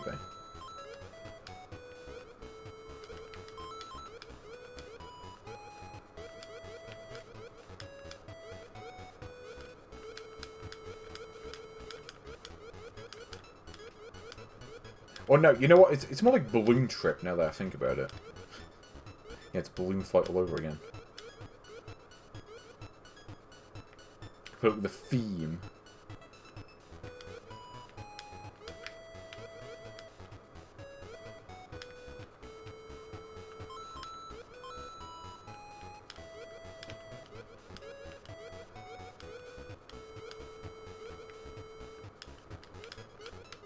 Oh god, this is just like Balloon Fight now that I think about it. It's kind of funny, there was Balloon Trip, or no, what was it? Balloon Kid on Game Boy, which is like some kind of weird sequel. Oh, yeah, I forgot about this.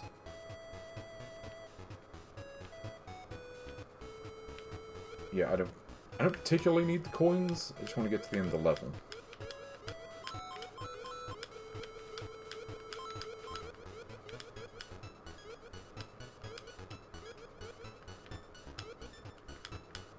So was the...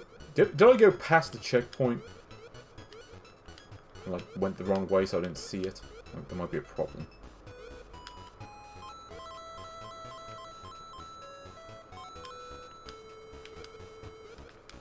Oh, no, here it is. Ooh. Oh, this bit. Yeah, I remember. Gotta do quick, otherwise you get pushed into the stars and then take damage. Wrong way! Got away with it. Ugh, okay. Also, I want to say this is the hardest boss in the game. Yeah, so this is Tatanga from the first Mario Land. Yeah, if you don't know. Yeah, I do not remember what the strategy is to this. Yeah, it's like a certain way of doing it. Yeah, I think this is it.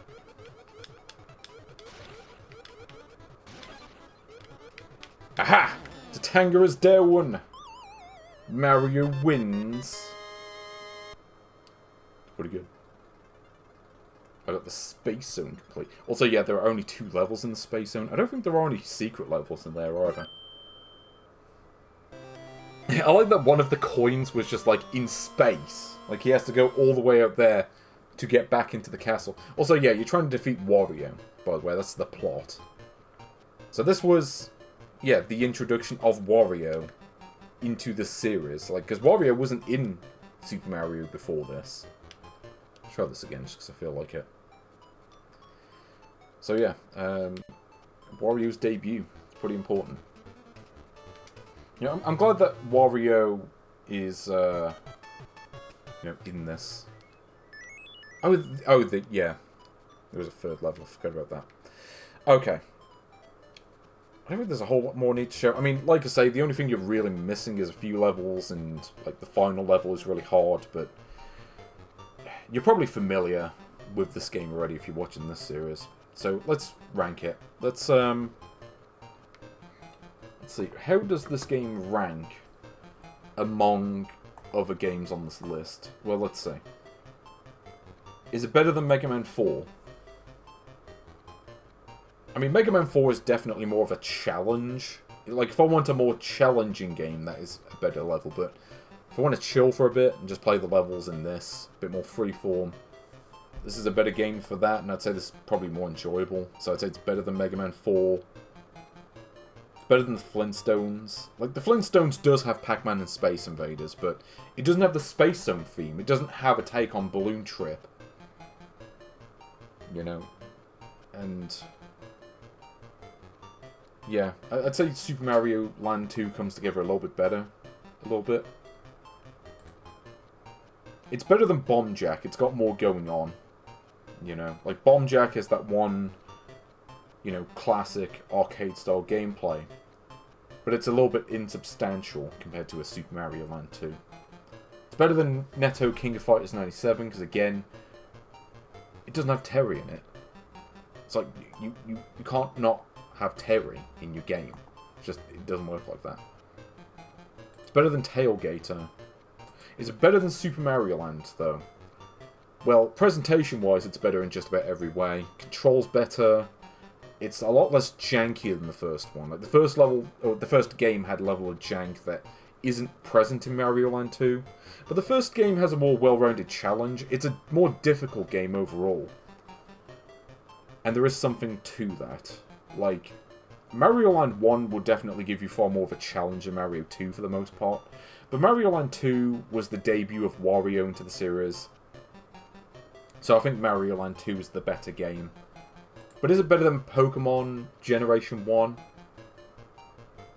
Because Pokémon Generation 1, again, like I was saying earlier, it got a lot right for being the first game in the series. And yeah, you know, it's to be commended for that. But there was definitely room for improvement when it came to that game. And yeah, you definitely saw some of that with the sequels. And in a way, Super Mario Land 2 is kind of that to the first one. You know, it's maybe a little bit on the easy side for the most part, but it's a great game that you can just sit down and, like, have a break with, in a sense. I do kind of wish there was a colour version. Like a proper, like, Game Boy Color release. They never did that for this, though. But, yeah, I think it's better than Pokemon Generation 1. But is it better than Tetris? Is it better than Tetris? See, Tetris is kind of a brick wall. You know, it is the gatekeeper that has only let in has only let 3 games past it so far. Is Super Mario Land 2 going to be the 4th? Well, Mario Land 2 is definitely better presentation-wise overall, but I'd say Tetris maybe has the better soundtrack. Maybe. I mean, they're both on a similar level. You know, like top-tier soundtracks. Mario Land 2 maybe controls better, though. But Tetris is definitely the more replayable game. Mario Land 2 is a game where you play it, like, you play through it, and, you know, once you've played all the secret levels and everything else, there's not that much reason to return to it. Where, like, something like V-Rally is definitely a more replayable game. Like, there's more incentive to play through it, to try to beat your best times and all that. Mario Land 2 doesn't really have that. Yeah, I think... Yeah, I think it goes between Pokemon Generation 1 and Tetris. But hey, congratulations to our new number 5, Super Mario Land 2, 6 golden coins, replacing the former number 5, Pokemon Generation 1, that got to have its spot for an entire one game. But, you know, while we're here, let's play some more Mario, because why not?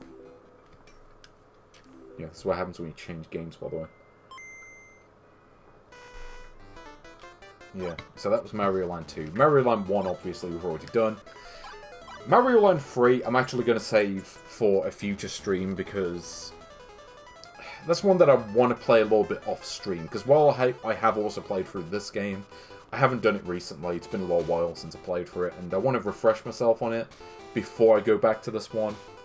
Also, it's not actually a Mario Land game at all. I think calling this Mario Land 3 is incorrect, even though technically that is part of the title. This is Wario Land. It is Wario Land. It is its own series, separate from Mario Land. So, yeah, we're not doing it today. What we are going to do is Mario Land 4. So let's see what we've got with this one. Yes. Super Mario 4. Brought to you by Nintendo in 1997. Let's see what this has going on. So firstly, I love this title screen, where they've obviously taken the Mario 64 box art and animated it. I do give them points for effort for that. And I'm also amused by the presence of, like, the Japanese title below it. Like, they really wanted you to know how official this game is. So, let's play it. Yes, Super Mario 4. Not Super Mario Land 4. Yeah, because Nintendo gave up on that series after the second game, as evidenced by Wario Land basically being its own thing. But hey, you got a really good theme song. You know, I'm liking this one already. Great theme. Also, yeah, I did have to set the palette myself. Nintendo didn't bother to come up with a custom palette for Super Mario 4. Even though they did for the first two, so I'm not sure what they were doing there. But yes. So yeah, Super Mario 4, pretty late era Game Boy title. Bit of an odd one, really. You notice a bit of glitchiness going on with that. Oh, sprite work with the waterfall. Slowing down, are you, Nintendo? Okay. So let's take the top route, because that's always the optimal strategy in any given game. But yeah, so the wing cap makes a comeback from Mario Land 2, so it's good to see that make a return. And now, see, it's actually better in this game, because now you can shoot projectiles as well. Also, yeah, I did set it to where I can't actually make out the sprites from background objects. That was deliberate, because I wanted to give this the true Game Boy feel. So I was kind of lamenting how the colours looked in Mario Land 2. I was thinking, well, maybe it looks better like this.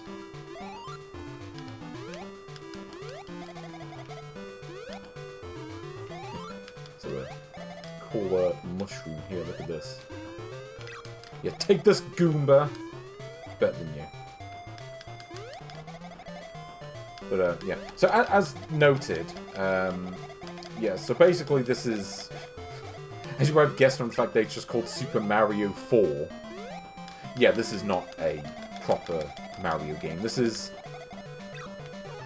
it's a really weird one, this game. So, yeah, so as hinted in the chat, so basically what they did with this game was they ROM hacked Crayon Shin-Chan 4, which was, you know, a more obscure Game Boy title, originally from 1994, I think. I think that's when the original came out. And they basically took that game and just stuck Mario in it. And, yeah. Ooh. It was like, yeah. I guess the logic was, well, you know, no one outside Japan is ever going to play this game because they weren't going to, you know, it's like, well, you know, the company that made the game wasn't going to localize it. Here we go. Go up against Angry Koopa. Oh. And I died. Great. Oh, also no checkpoints, by the way. You die at any point in the level. Even if you're on the boss, you have to redo the whole level again. Wait, were there Super Game Boy features in this? I mean, you wouldn't see it on this, because this is Game Boy Player, which doesn't support it anyway. Also, yeah, the collision detection in this game is a bit off. It's one of those games you go near the edge of a platform and you just instantly fall off. Which is really how it worked in the other games. Yeah, it's kind of... It's almost like the opposite of, like, the Mega Man Game Boy games, where that game you could basically be off the platform entirely and you don't fall off. Here, you have to, like, mostly be on the platform, otherwise you just miss the jump. Yeah, apparently the original had Super Game Boy features. I guess that makes sense. Super Game Boy, I think, was out by that point, but... It's unfortunate they don't have it for this. Like, they didn't add their own, like, Super Mario 4 borders or whatever. Yeah. Haven't really played Crayon Shin-Chan 4. So unfortunately, I'm not really an expert on it. Also, I don't remember the penguins from Mario. I don't know if that was in Crayon Shin-Chan 4, or if that was just like a new sprite that came up for this, or maybe I just forgot about that enemy.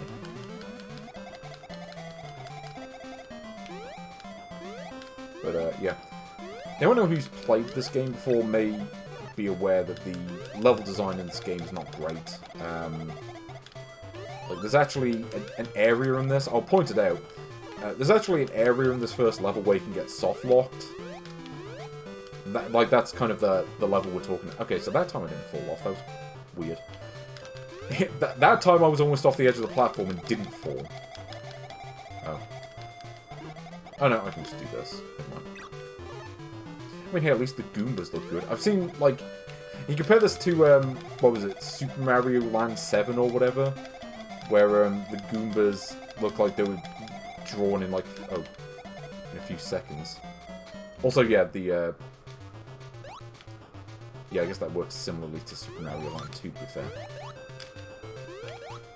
Okay, let me get up to the pot that I was talking about earlier. Also, yeah, this is how the game starts, by the way. Very reminiscent of CJ's Elephant Antics, you know, that classic. We have to keep going back and forth just to pad out the level. That's kind of how it feels, anyway. I don't know. The levels in Mario Land 2 definitely felt more open than this does. Yeah, this weirdly does have a very, like, CJ vibe to it, like, with the levels. Also, like, when you get hit, it does that, which is kind of weird. Okay, let's not get killed. So you seem to jump lower when you're like small Mario, which is kind of weird. Yeah, I think they might have taken the Goombas from Yoshi. They definitely took it from another Mario game. Like, they didn't draw it themselves. Probably certain on that. Yeah, they look very similar to the ones from Mario and Yoshi, now that you mention it. Here we go. As long as you, like, mash the buttons super fast, you can just stay in the air indefinitely. If you have turbo buttons, which you wouldn't on Game Boy, but if you had turbo buttons, it could be useful.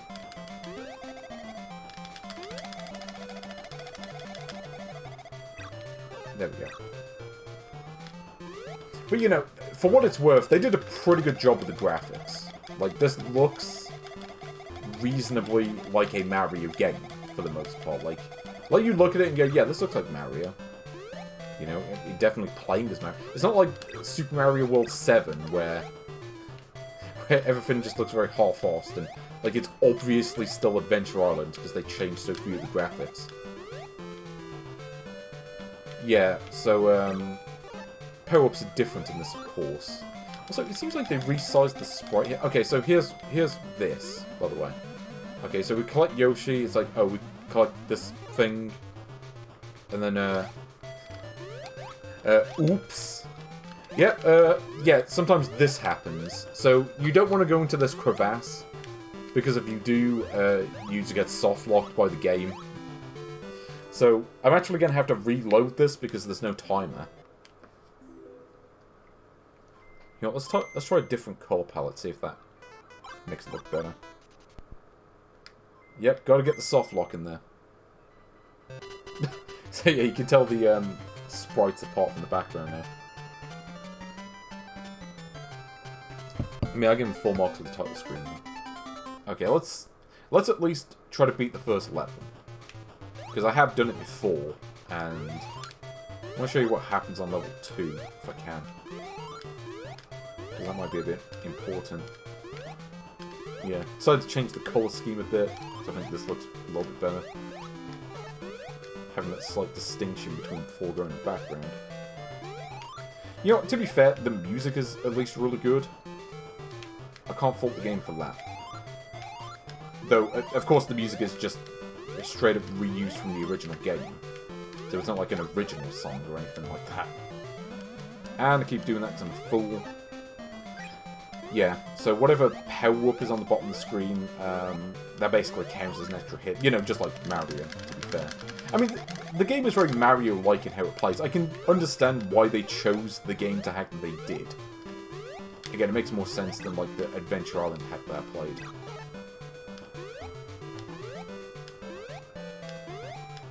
Also, yeah, I think doing this might actually make the game a bit easier to play as well, now that I think about it.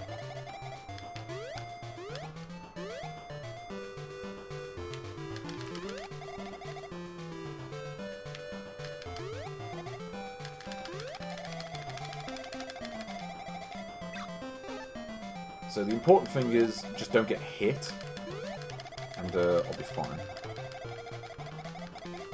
I forget what the stars do. I think you... Is it like you get an extra life from them? Oh yeah, that's the trick, by the way. Don't press the button as you're jumping up in the air, otherwise you don't need to jump. I swear that penguin wasn't there before. Maybe I hid it off the screen. I mean, you compare this to some of the games I played last time. I mean, compare this to F1 Race. I mean, even with that softlaw thing, it's still way better made than that. This actually feels like a Game Boy game, unlike a couple of games I've played recently. Okay, here we go. Yeah, I'm just going to spam shots until it appears on screen. Yeah, here we go. Kind of like the car boss in Rockman 8, though. Well, the fact that it's not Rockman 8 makes it better. Also, you might recognise this song. Yeah, and if you don't recognise the song, here's a hint. Hold on, let me see if I can find the other version. Where is it? No, I can't find it. Yeah. So, yeah, this song, for some reason, also ended up in Pink Jelly, of all things. I don't know why, but it did. But here we go, stage 2. Here's where it gets real. I do like the graphics. It's like the little interstitial screen. Here's just Mario chilling. Oh, also, yeah, some great cheap deaths to be had here. Where you can't really see the platforms. Because, unlike Mario Land 2, you can't look down. Which is kind of a problem. So I think if I get 3 stars, I get an extra life, maybe? I don't remember. It does something that you want. Also, this frog... Was this frog... I don't know if it's the same sprite from Mario Land 2, but it looks similar. It might have come from the Crane Shin-chan game, though, so I'm not sure. Also, yeah, once you get to this part in the game, you basically need the feather power-up to really stand much of a chance. Also, yeah, I think this game was actually played on stream fairly recently by Yu Kichi, who's like a VTuber streamer who plays a lot of just weird stuff, whether it be bootlegs or like obscure like Western games. Like Treasure Master is apparently a known quantity in Japan because of those streams. Which is an interesting thing to say. Yeah, like this bit is a great example. If you don't have the if you don't have this like a projectile attack at this point, you have to take damage. And if you don't have a power up there, you just die. Like, because you can't get past that thing without taking damage or whatever. And that's where the problems really come in, I think. Also, yeah, so here's Yoshi. Now, Yoshi is basically an invincibility power-up. As you see, I can just walk through the enemies and not take damage. And I can also do that. I assume this was like just some alternate form of Crane Shin-chan in the original. Yeah, it's like, yeah, Yoshi with a power of fire. Which actually kind of makes sense, because in Super Mario World, like, there was the, what was it, the red Yoshi that had a fire attack. I do remember that being a thing. So that's not the game being weird, that at least kind of makes sense. Now, I remember, I don't know why, my memory of this game is that whenever you got the Yoshi power-up, you lost whatever item you had. But it didn't do it this time, so I don't know if that's just inconsistent, or if I did something wrong before. Yeah, the superhero outfit.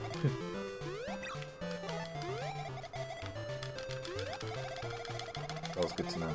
Like I say, I'm not really familiar with Crane Shin-chan. I know it's a thing, like an anime that has its fans. Apparently had this, like, really,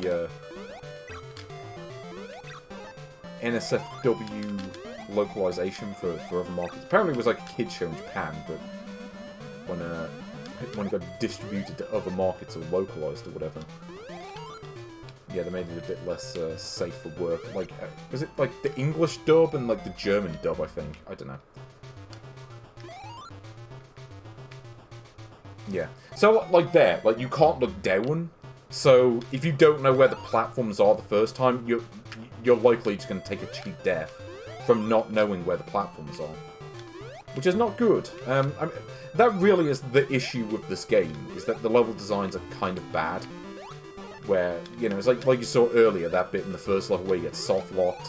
There are parts in this level where you need to have a projectile weapon to stand a chance. Like, if you go into certain areas of this level without a projectile, then you die. Because you can't avoid the enemies otherwise. You can't avoid the enemies, you can only, yeah. Like, you can only attack them head-on. And, yeah, basically, if you, in certain situations, you're pretty much guaranteed to die. It's not good.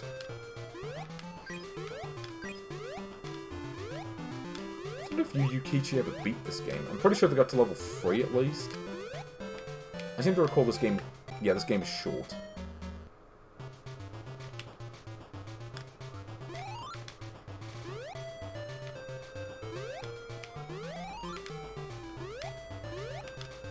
Okay, give this one more go. But like I say, if I lose this projectile power-up, I'm dead. Because there's no way I can survive past that. Or past certain points without it. Which is... yeah, great design, whoever made this.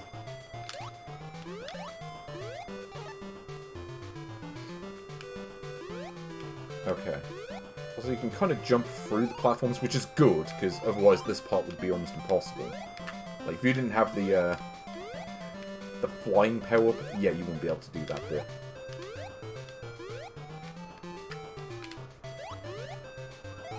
There we go. Also, yeah, you got the one level theme. Not that you need more than one. When this is your one level theme, you don't need more than one. That's the way I see it, anyway. Okay, well, I don't really need the Yoshi power-up. I can do the rest of this bit normally. There we go. Like, was the Scorpion in the original game? I guess it would have been. I assume.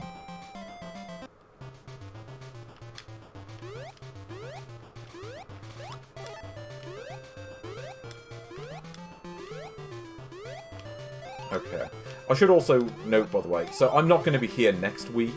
I will not be here to stream. There we go. But yeah, I won't be here to stream next week because I'm taking a nice weekend break off in the fine area of Lancashire. Because I just feel like doing it. Because I want to go to the seaside, and I haven't been there in a while. Okay, let's see if I can survive this area. I want to at least try to get to the next bit. So I have gotten further into this game before. But, yeah, easier said than done, of course. Especially when we get these stupid scorpion enemies. Okay, well, I've got an extra life at least. Not that it's necessarily going to help much, because I kind of need a power-up for this bit, I think. Maybe? I don't remember. Yeah, you got this ball of death.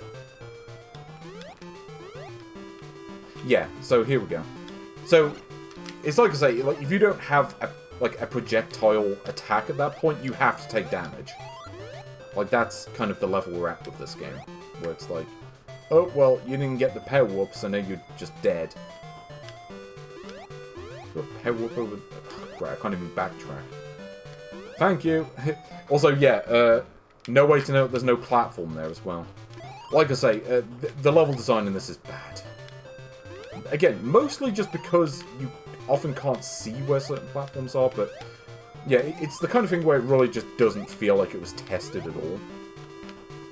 I mean, I'm sure the original game had better level designs than this, because I think they did change them in this one. So I seem to recall the original apparently played better. Guess I'll find out.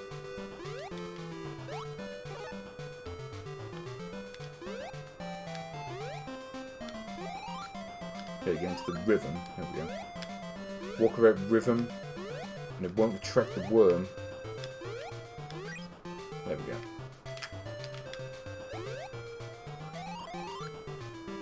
Well, I've got the level sussed out at least. Of this part, anyway. Except for that! I messed up. Great. There's a lack of power-ups here, too, which doesn't help. Yeah, basically, as soon as you get hit, you're pretty much done. Like that. Like, I was several pixels away from that projectile, and it killed me anyway. And that's it. That is Super Mario 4. Yeah, and guess what?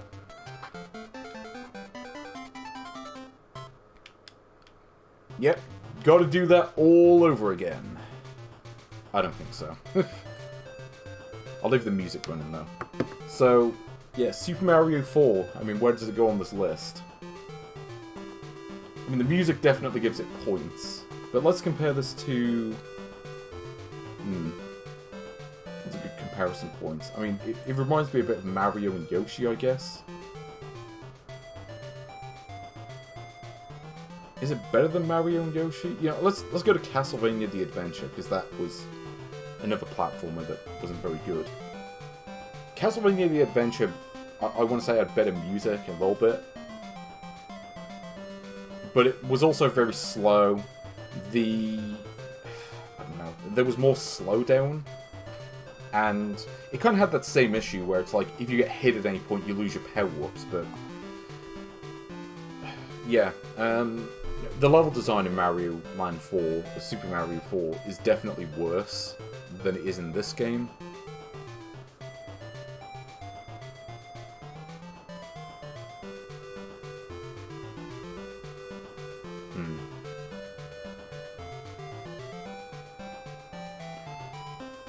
But Super Mario 4 definitely has the better engine than Castlevania The Adventure.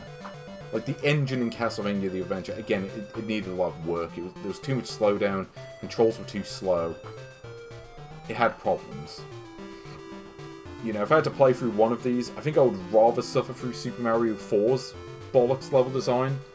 Because at least the controls are okay. Collision detection is slightly off, but not as bad as it could be, with some, like, given some of the other games I've played. There's something there where I'm like, you know, maybe I could suffer through this. It's got like a vague sort of Action 52, this is jank and not very well designed, but maybe I could get through it with a bit of luck.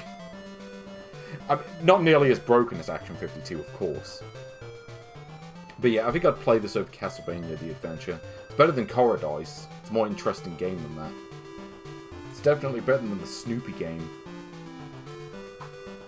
Mario and Yoshi is more solidly built, but the game is so basic it really has little to offer. Super Mario 4 is at least a more intriguing game, like there's more to do in it. So yeah, I'd play it over Mario and Yoshi. But it's worse than Amazing Spider-Man. Amazing Spider-Man, I think, played better than this. It's way better than Amazing Spider-Man 2. But I don't think it's quite as good as Amazing Spider-Man 1. So yeah, Amazing Spider-Man 1...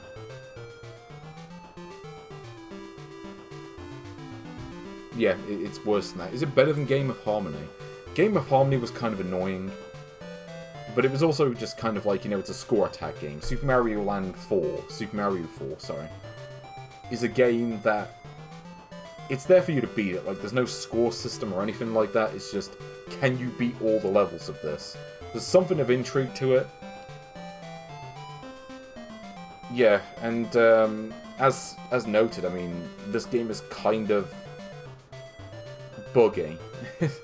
In terms of the level design, where there are some serious issues with it. Game of Harmony didn't really have that. Like, the levels weren't good necessarily, but they at least felt like they were tested in a way that Mario Land 4's levels were not. So yeah, I'm going to put it between Game of Harmony and Mario and Yoshi. Yeah, possibly by Gamtech. As far as I can tell. I've seen people online say that apparently Gamtech had something to do with this game. I don't know for certain, but it's the best source I've got, so I'm just going to go by that. But there is one more game. I mean, I'll end the stream after this next game, but I do at least want to do one more. It's going to be a shorter stream for today, because I've got to rest my voice a bit for work tomorrow. So you know what we're here to play? Let's play some Wario Blast. Because we haven't really seen Wario yet, and you know, I don't want to disappoint people with a lack of Wario. So here we go. Wario Blast, featuring Bomberman. Wait, does this not have custom color palette? I thought it did. Well, whatever, we'll just go with this one. So let's start. So we've got Wario, and we've got Bomberman. Wait, does this game not have a two-player mode? Because I didn't see one. Well, we're going to pick Wario, of course. I swear this game had a custom color palette. I don't know why it's not here. Yeah. Now, I have actually played through this game as well. So I kind of know what to expect from this one. So yeah, Wario Blast featuring Bomberman. Well, it's really more like Bomberman that happens to feature Wario in it. So yeah, yeah, in fact, this literally was a Bomberman game in Japan, where they just took that and then just, like, sprite swapped Wario into it.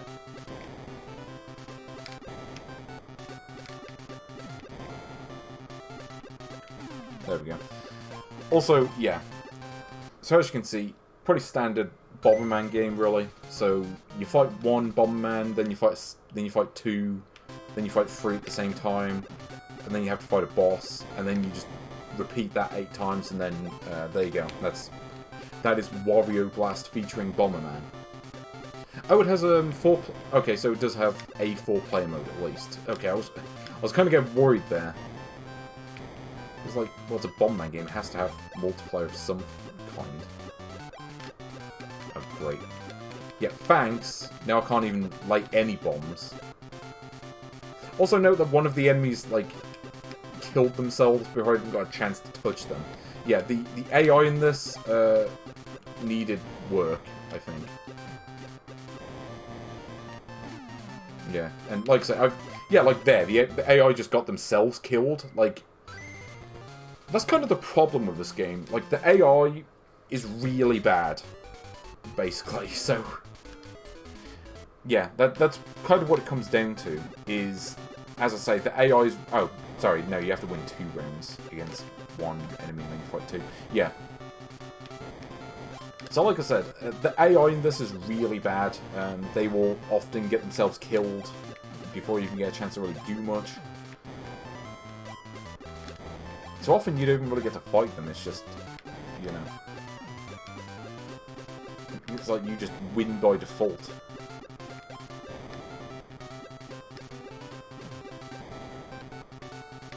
And, yeah, the difficulty in this game is... Okay, that was me being an idiot.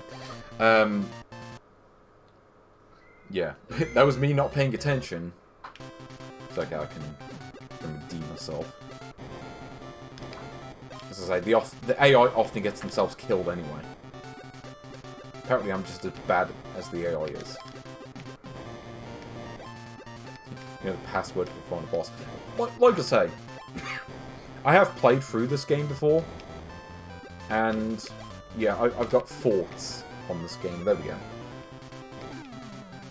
So that time it needed a bit of help from me. But, yeah.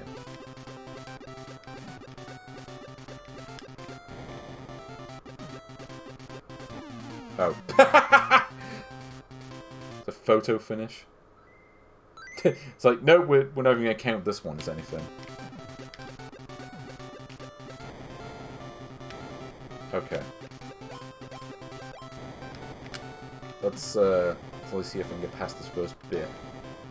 So, yeah, in Japan, this was the first Bomberman Game Boy game. I mean, technically it isn't.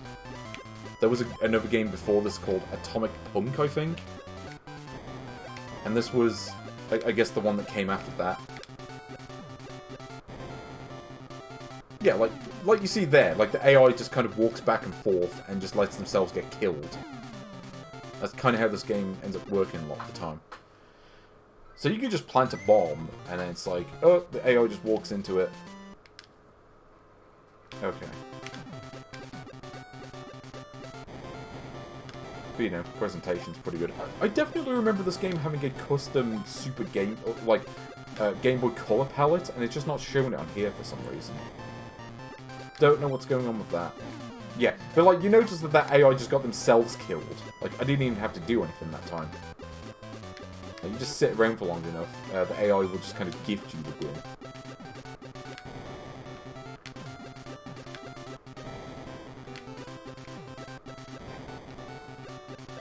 There we go.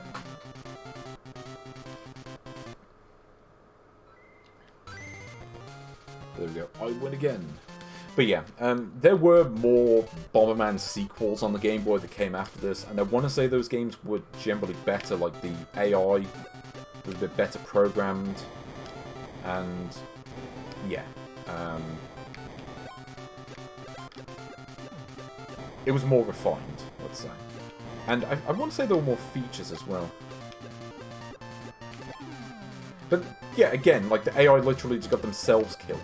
It's like, you don't even need to do anything half the time.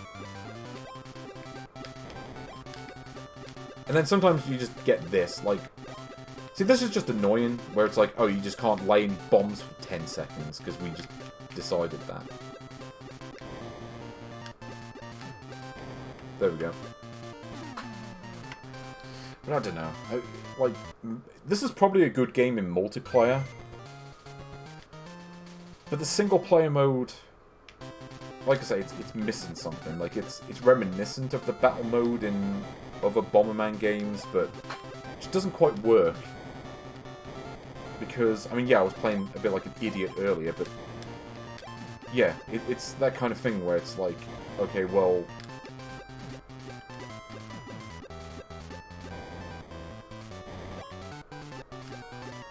Yeah, it's like... There's no difficulty, like, selection or anything. Like, I can't make it so that the AI is harder or anything like that. Like, I can't retool it. Which is something that you could do in a lot of other Bomberman games even at this time. Where you'd had, like, the battle mode and the AI would be, like, more difficult. Or you could set it to be more difficult if you wanted.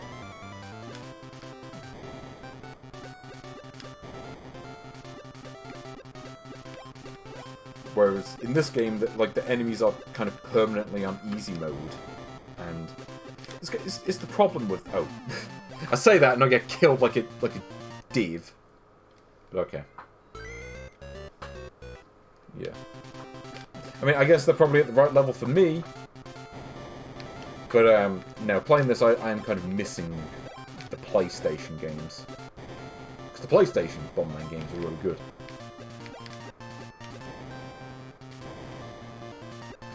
Oh, no, you don't. You're not touching me with your disease. It's like that, like the AI just walks back and forth and it's like, yeah, I'm just gonna die. That's what I feel like today. Oh. Nope, and I lost. Great. And I think you have to do that entire section all over again. Oh no, I just do this bit again. Fine. Yeah. Well, I suppose I've met my match. Unfortunately, yeah, I am being especially shite today. So,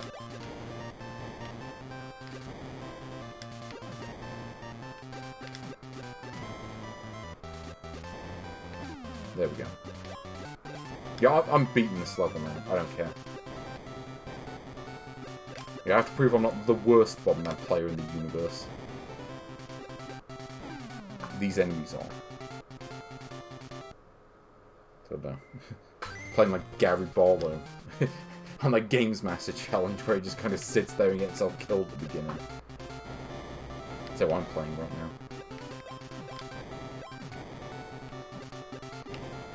I don't know. You know, beating the level of this. Could it be magic?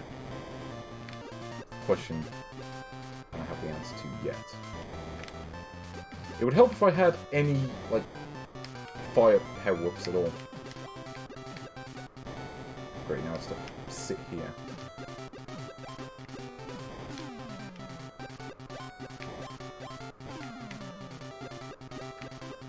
Okay, there we go.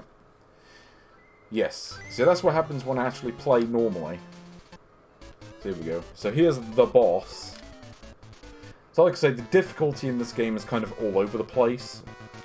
Because again, the AI in like the main levels is not especially smart. The bosses run on a very different they run on a very different principle. Which is the boss is just going to straight up fuck you mode.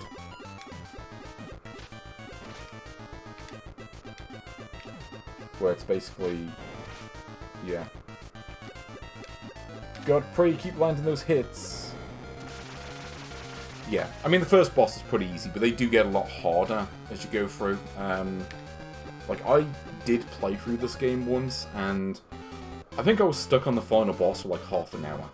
I eventually beat it, but wasn't good. But I did retrieve the kicks. Which I think means I can kick the bombs? Yeah.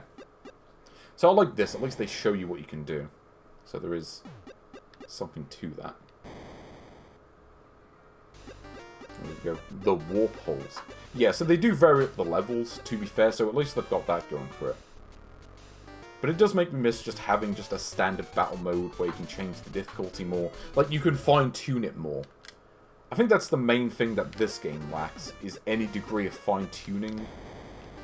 Where you're kind of just stuck with whatever the game gives you, and I don't know, it just doesn't work nearly as well. Like, if I want to play a game like this, I'll probably just go for, like, Bomberman 1 on the NES. I actually really like that game.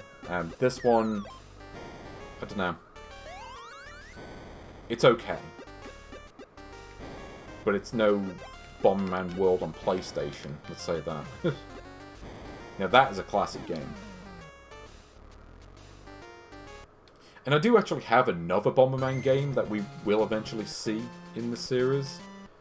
So it'd be interesting to see how that compares to this. It was one of the... Well, I think it was released exclusively in Japan. I might be wrong, but... Yeah, I think most of them didn't get localized.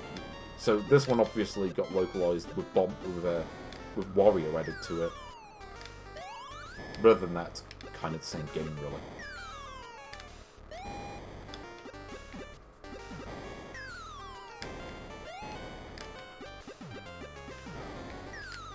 Okay, get rid of that. Yeah. See, the AI easily could have gone into the kill there, and it didn't. As I say.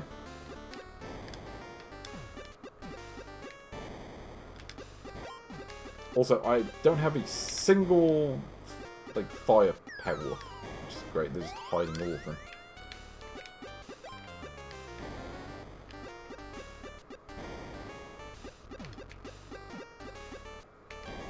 Oh, there we go. I got one. And the AI got themselves killed anyway, so... Okay. I mean, they do at least change up the levels somewhat. So I do like that. But like I say, the bosses... I mean, they start off kind of easy, but... The bosses become, like, super annoying to fight by the end. I never liked the bosses in Bomberman anyway. They just don't play like the rest of the game, and I was just found them kind of irritating. Like... It's part of the reason I was much preferred, like, using the battle mode, or even, like, Bomberman 1 on the NES, where you didn't really have bosses, you just had, like, you know, here's just a generic enemy.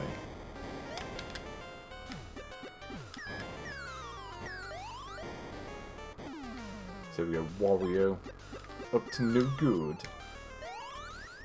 So, you do seem to get invulnerability when you go through the teleport. Except that time, apparently, where I got the kill.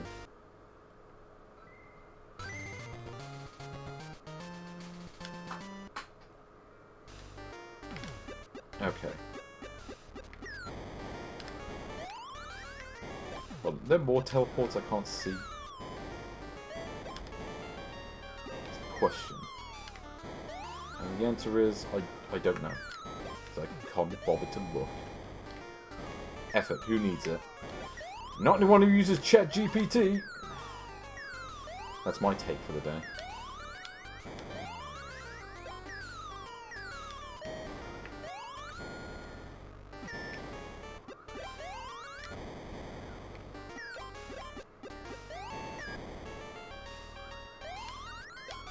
Yeah, I can just leave a bomb on this. And get myself killed. Okay, that, you know what? I deserve that. Fine, we'll do this round and then I'll probably call it a day, I think. Because my voice is feeling kind of raspy, and I think it needs to take a rest. Especially because I have work tomorrow. And, yeah.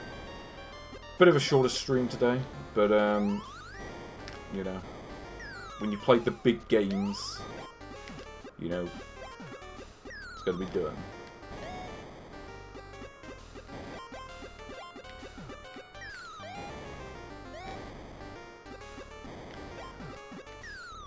You know, the AI does work a bit as well as it does in, like, Bomberman Act Zero. So I remember the AI in that game was really dumb as well. It was dumb as bricks.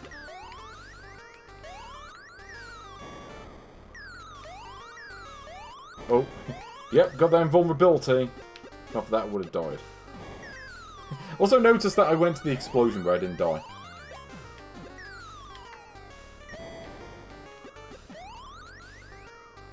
How much of the timer runs out? Do you just lose?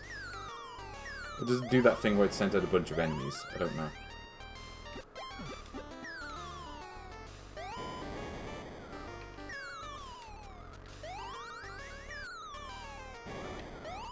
Fine, I'm just gonna keep doing this until they stop going into the warps. There we go. Ugh!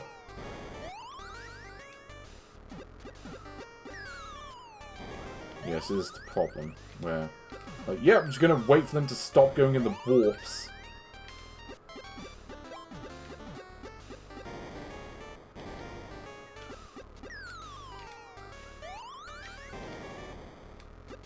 Yeah, here's the classic strategy. But stop! Stop!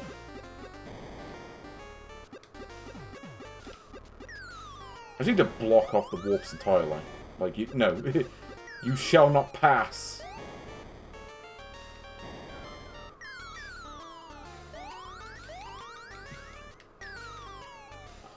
See, the AI is just being vindictive now. Fine, you know what? You can take this. Yeah, that's what you get. Anyway, yeah. So that is Wario Land. Oh, sorry, not Wario Land. That's another game. But yeah, that's Wario Blast. Let's I need to have a think. How does that compare to the games on this list? So, my first question is this a top 100 game? Because the 100th best game is currently Solar Striker, which was a vaguely competent shoot-'em-up that you wouldn't necessarily go out of your way to play. But yeah, this is better than that. You know, it's Bomberman. Apparently has a Super Game Boy multiplayer thing, which makes it better.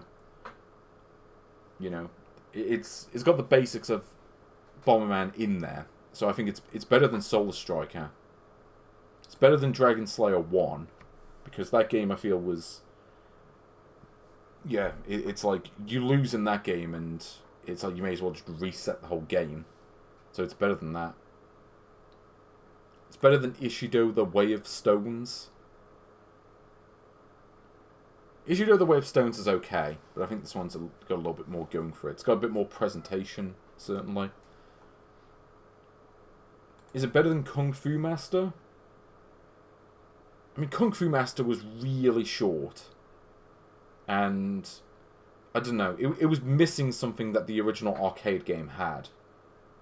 The original arcade game had a certain spark to it that was kind of missing from the Game Boy game. Game Boy game, you know, had one or two kind of little additions to it, but I didn't like it nearly as much. Wario Blast, I guess, in a sense, is kind of the same to the console Bomberman games of the time. But it plays alright for the most part. It's got some original bosses. It has Wario, which other Bomberman games at the time did not have. In fact, I don't think any other Bomberman game has Wario in it. So it's better than Kung Fu Master. It is better than Boomer's Adventure and Asmic World. But is it better than Dan Laser? Because Dan Laser had a crazy mode. You know, it was a very crazy game. And that gave it something. Bomberman, like, Wario Blast has Wario in it. But it doesn't have the trademark Wario moves for the most part. Like, you know, where he really does just feel like a sprite swap of Bomberman. You know, it's a bit of a low effort kind of reskin of another game. And Dan Laser was kind of its own original creation that made it more interesting. Yeah, I think, given the choice, I think I'd rather go for Dan Laser. Yeah, I'd say it's better than Boomer's Adventure and Asmic World, but it's not quite as good as Dan Laser, and that puts it as our new number 82. Wario Blast featuring Bomberman, even though really it should be Bomberman featuring Wario, or Bomberman Blast featuring Wario. It's Bomberman's game. Wario's just living in it. But I think I'll leave it there for today. I mean, next time I'll have a look at some of the other multicarts I've got. Maybe spend a bit of time with those. Something a bit different. In the sense of, well, it's not going to be just Nintendo titles or whatever. Because I've been playing quite a few of those recently. So, yes. Until then, I will see you later, people. Actually, is there anyone else streaming right now? I want to know. And the answer to that is... doesn't seem like it. Okay, I will leave it there in that case. So, take care and enjoy your evening. See you.